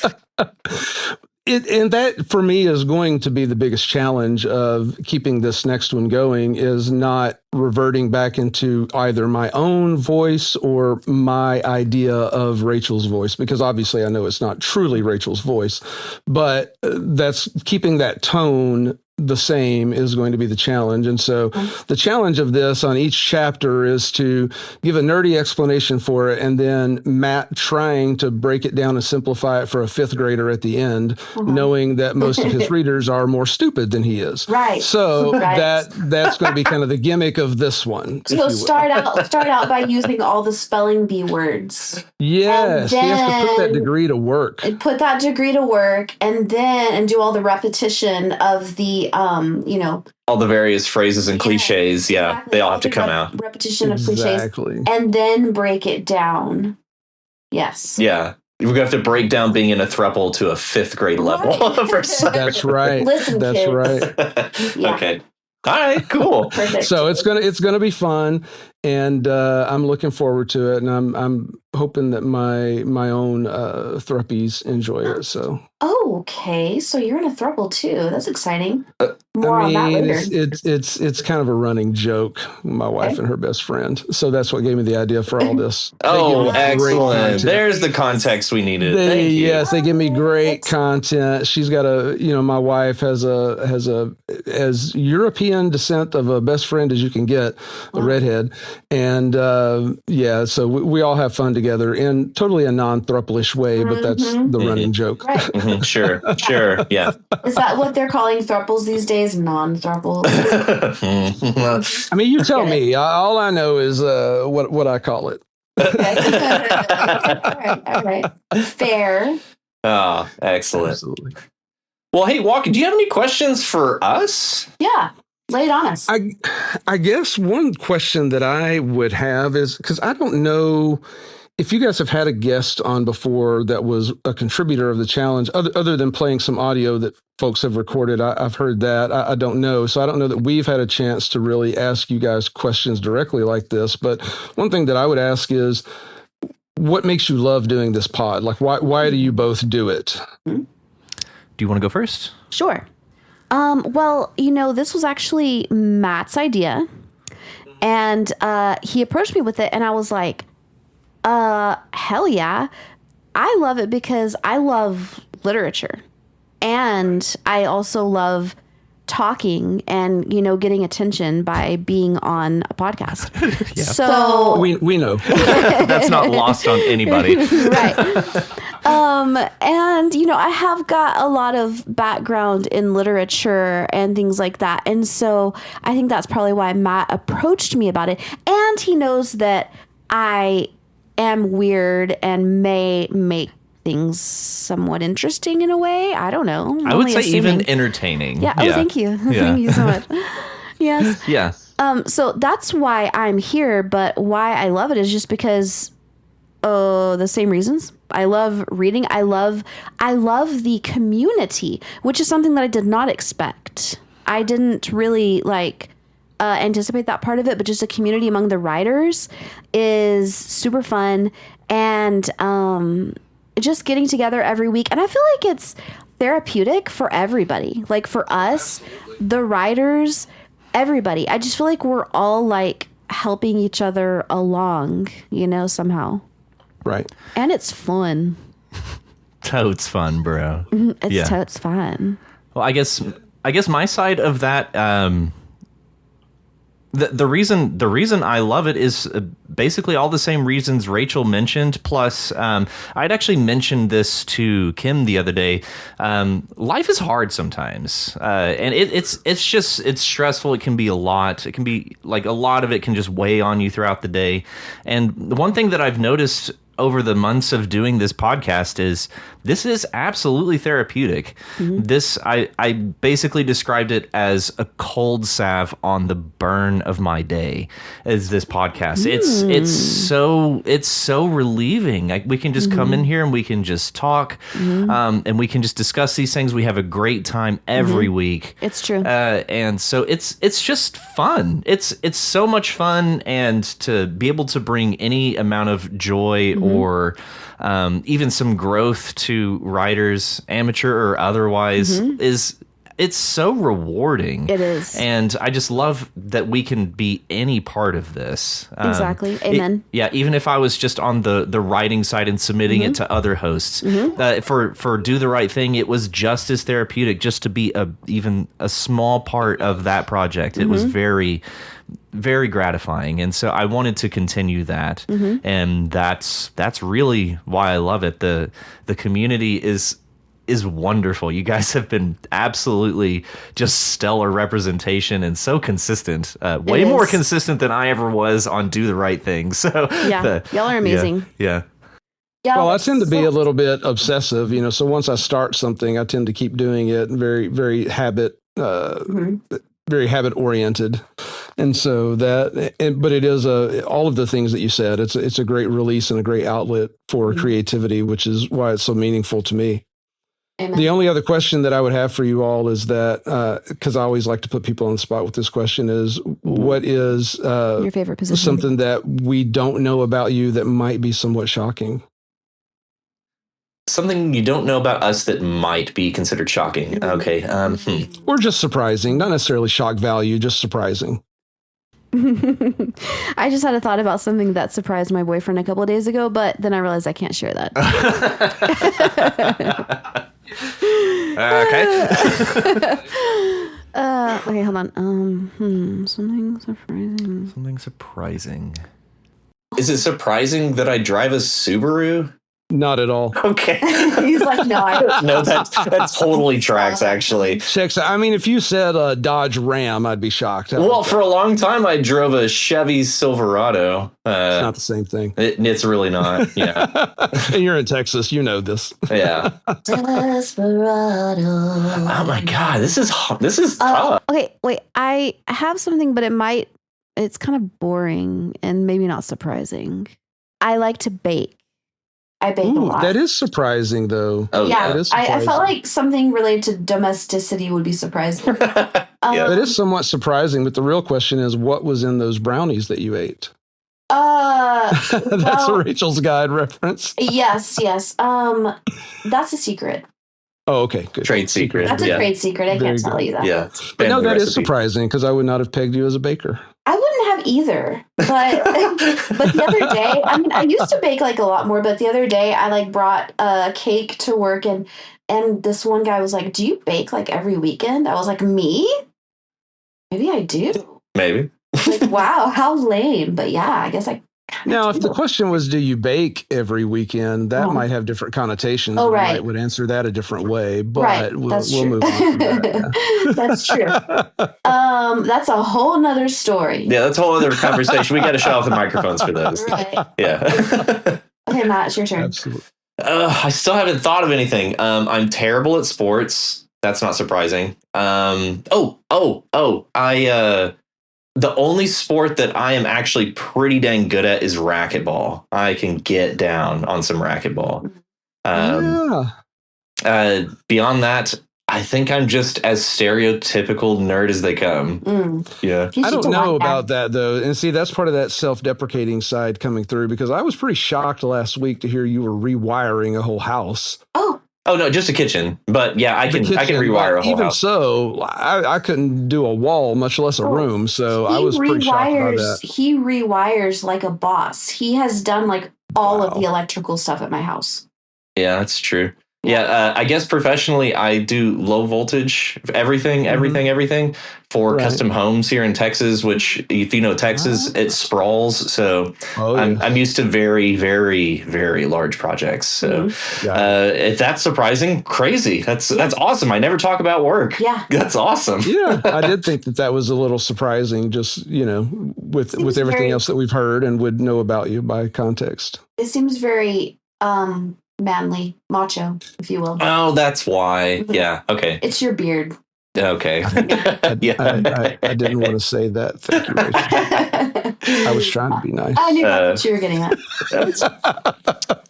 I am not even remotely offended. That is just fun. I wouldn't be either, and that's the funny part about it, because, I'm the same way. I've never been a sports person. I don't do anything manly like that, and that's part of why it shocked me. So, okay. There you go. Well, thank y'all so much again for having me on. This has been a blast, and I truly do appreciate it. And you will definitely be hearing from me again in the pod. Yay. Thank you, Walker. And I literally, actually, I'm going to hit you up later, Walker, but about other, things. Yes, ma'am. But I literally want to do our You Right retreat. Yeah. Oh, that would be one. Yeah, that'd be so much fun. Yeah, we keep bringing it up, but we just have to nail down the details and everything. Thank you, Michael, for joining us here today. I hope this is the first of many interviews that we get to do with the authors who submit their work to us. Yeah. It's just been such a great experience this first time. So I just know we've got to keep doing it. So thank you, Walker. Well, thank you. You are a boss bitch. Thank y'all both so much, and y'all have a great day. Great. You too, Michael. All right. Bye-bye. Bye. Well, what do you think of that interview? Oh, I loved it. It was amazing. Yes. Such a great conversation. And naturally, it didn't go at all like we wanted it to. Right. I say as we wanted to. We had all these plans to do this good cop, bad cop routine and just play into it. It kind of fell apart. But planning is hard. It's so hard. It's better to just go off the cuff. Also, not going to lie, I think I speak for both of us that we were a little nervous. We were nervous. Yeah. We were. Yeah. We aren't used to people watching us. Not literally. Or orally. Orally. That's called listening. Right. That's true. Orally watching. Yes. inviting somebody in behind the curtain pre-edits. Yes. Yeah, that's kind of nerve-wracking, but I think we did a good job. Yeah. But I feel exposed like the Wizard of Oz. Yeah. Yeah. But yeah. In a good way. Thanks for joining us, Walker. Thank you, Walker. I had such a great time talking with you. Me too. We'll try to make this happen as often as time allows. Yeah. But again, thank you, Walker. Thank you, Walker. That was amazing. And that moves us into episode 40. 40. 40. 40. 40. 40. 40. 40. We can't do this forever. Okay, so for episode 40, it is a sound effect prompt. Yes. Yes, and you can find this adjective. You can find this sound effect prompt on our subreddit. I just gave up. You can find this on the subreddit under episode 40. There is a link there. Just go on, click it, and you can listen to the sound effect prompt for episode 40. And the words to accompany this are elect, embryo, recruit, development, and dull. Oh, those are good. Those are good. Those are so good. Okay. Elect. Okay, so elect is from Latin. It literally means to choose from. Okay. Yeah, that makes perfect sense. Yes, and every time that I see the word elect, I think of this very hilarious quote from Cicero? Sure. Wait. I think it's from Cicero. All right, I don't know, but I think that it is from Cicero. And it's like, it is in Latin, but it's like, if you do not give me carefully chosen little books, I shall let in maggots and savage roaches. And sick Cicero. Yeah. Yeah. Me and Kim used to say that to each other a lot. Maggots and savage roaches. I shall let them in if you do not give me carefully chosen little books. Little books. Yes. Little ones. The weeest of books. The weeest of them.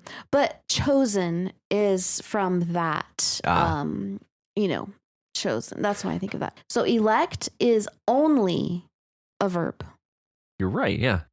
That's not true. It's an adjective. Like the president-elect. Yeah. Yeah. This is the president-elect. It is and you can tell that it's like very old-fashioned because it goes after the noun. Yeah. Basically like almost a title. Yes. Rather than, but yeah, it is. Yeah. Would that be nominal? No, it would just be adjective. Yeah. Yeah. Yeah. It's the president-elect. Yeah. Okay. Wild. Yeah. But you can never say this is the elect president. Sure you could. No. It'd be fine. No. Yeah. Okay. So our next word is embryo. Oh, okay. Didn't we just have this or was it fetus? Embryo. No, it was conception. Conception. Yeah. Yep. All right. Because you said zygote. Yes.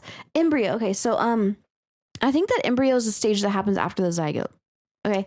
Correct me if I'm wrong, but I think that me in biology and chemistry, we do not know each other. Right. So first we have the sperm and the egg. Okay. The two different entities.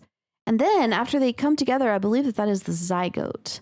And then maybe after the zygote latches, then it becomes an embryo. Am I right? Or am I making that up? Key features of an embryo.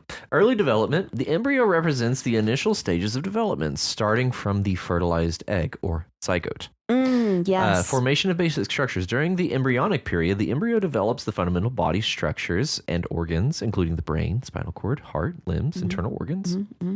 I think its transition would be to fetus. Yeah, but that's human embryonic period. In humans, the embryonic stage lasts approximately from fertilization to the end of 8 weeks after conception, 10 weeks from the last menstrual period. After the embryonic period, the developing human is referred to as a fetus. Okay. So different stages of embryonic development: zygote, morula, blastocyst, and embryo is the final stage of the embryonic development. Okay. All this sounds vaguely familiar from what I want to say was 9th grade biology. Yeah. It was at least that long ago since I studied any of this. Yeah, no, same. But yeah, so it is the thing that happens after the zygote. Yes, yeah. After the zygote, morula, blastocyst, and then embryo. Yeah, so it's a noun. I think that it can also be an adjectival noun. Welcome to the embryo station. God damn it. Although, of course, the adjective would be embryonic, Yes. but I feel like it can also be embryo. Yeah. This is the embryo station.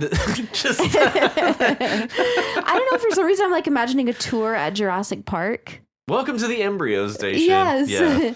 This is where we take the embryos from the amber and blah, blah, blah. And this is the station for them. Right. This is the station where all that goes down. Okay. Yeah. Our next word is recruit. Oh. Okay. Recruit. So obviously this is a verb or a noun. Mm-hmm. A new recruit. Mm-hmm.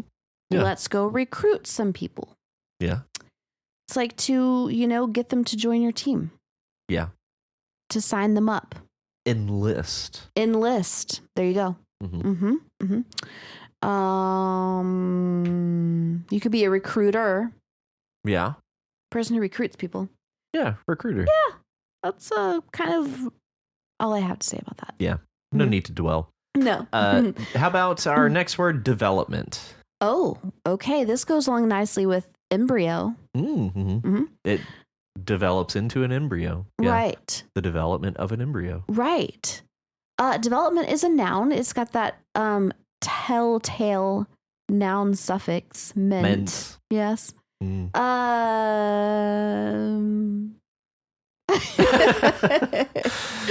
It's one of those very fundamental words that it's like, how do you define development? Yeah.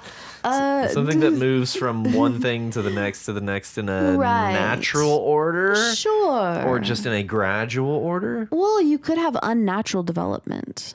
But it would still be gradual, correct? Sure. Yeah. And I don't know. You could have supersonic development. Specifically supersonic. Okay. And I just thought of a coney, like the chili dog, Yeah. You know what I'm talking about? No. At Sonic. Like literally I said supersonic and immediately I tasted one of the a chili hot dogs. dog. Yeah. Okay. Yeah. Okay. Yeah. And it was delicious. Okay. I'd Yes. fuck up a hot dog right Oh, now. hell yeah. Hell yeah. Hell Hell Okay, development. Development. I don't know if it can be an adjectival noun. Maybe Wouldn't that be developmental? it would, but I Yeah. just don't know if it's ever been used. I feel like it has been used as an The adjective. development station. Yes. Welcome to the development station. This is where development happens. Next to the embryo station, where embryos happen. Exactly. Exactly. Yeah, I just keep thinking like developmental psychology Oh, yeah. is fascinating. Oh, yeah. Like child psychology, Like how kids become fucked up. or just move through being the phases of being kids, I guess. Becoming a human. Yeah. Okay, yeah. Because they're not humans. Not really. Not until they're at least 5. 30. Yeah. Before 30, they are not humans. Yeah. Okay, and our final word, dull. Oh. How dull? Doll. Okay, doll. Well, No, here's the thing. dull. Oh, Dull. shit. I was so D-U-L-L. excited. Dull. How dull? Lame. Boring. Okay. James is so dull. So dull. A dullard. A dullard, yeah.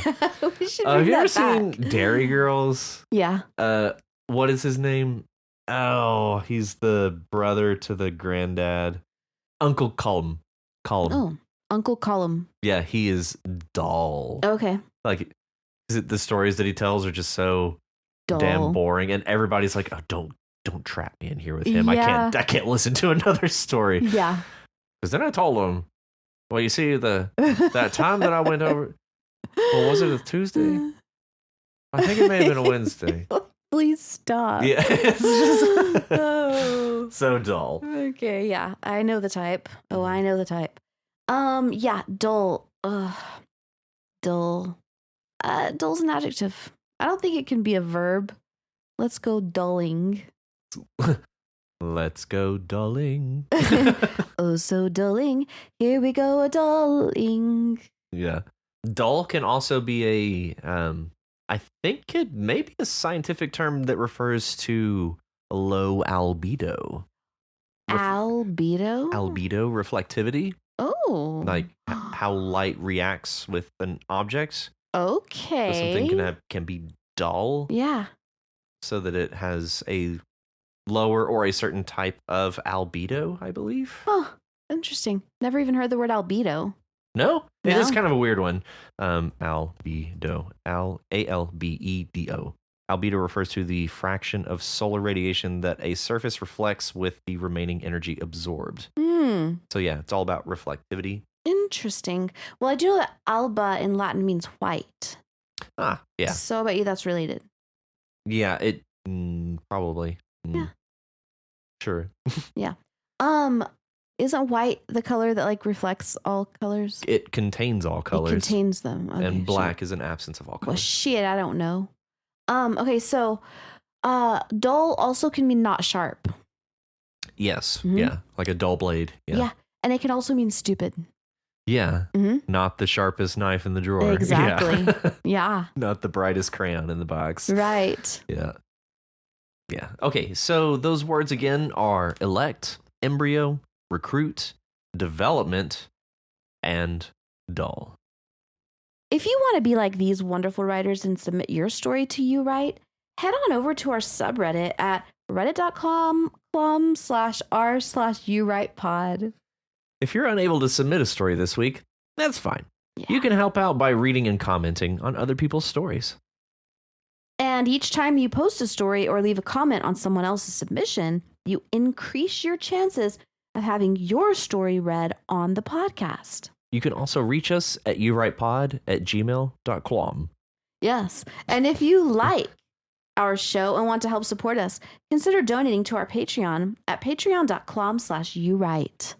If you're unable to donate, that's fine. You can help us by sharing the podcast with other writers and non-writers alike. And if you haven't already, be sure to subscribe to the podcast so you know as soon as new episodes are available. And be sure to please leave us a rating and a review in your podcatcher of choice, please. Please. And remember, join us next week on You Write, a podcast where you write. Wow, we're singing our own outro tune. See y'all next week.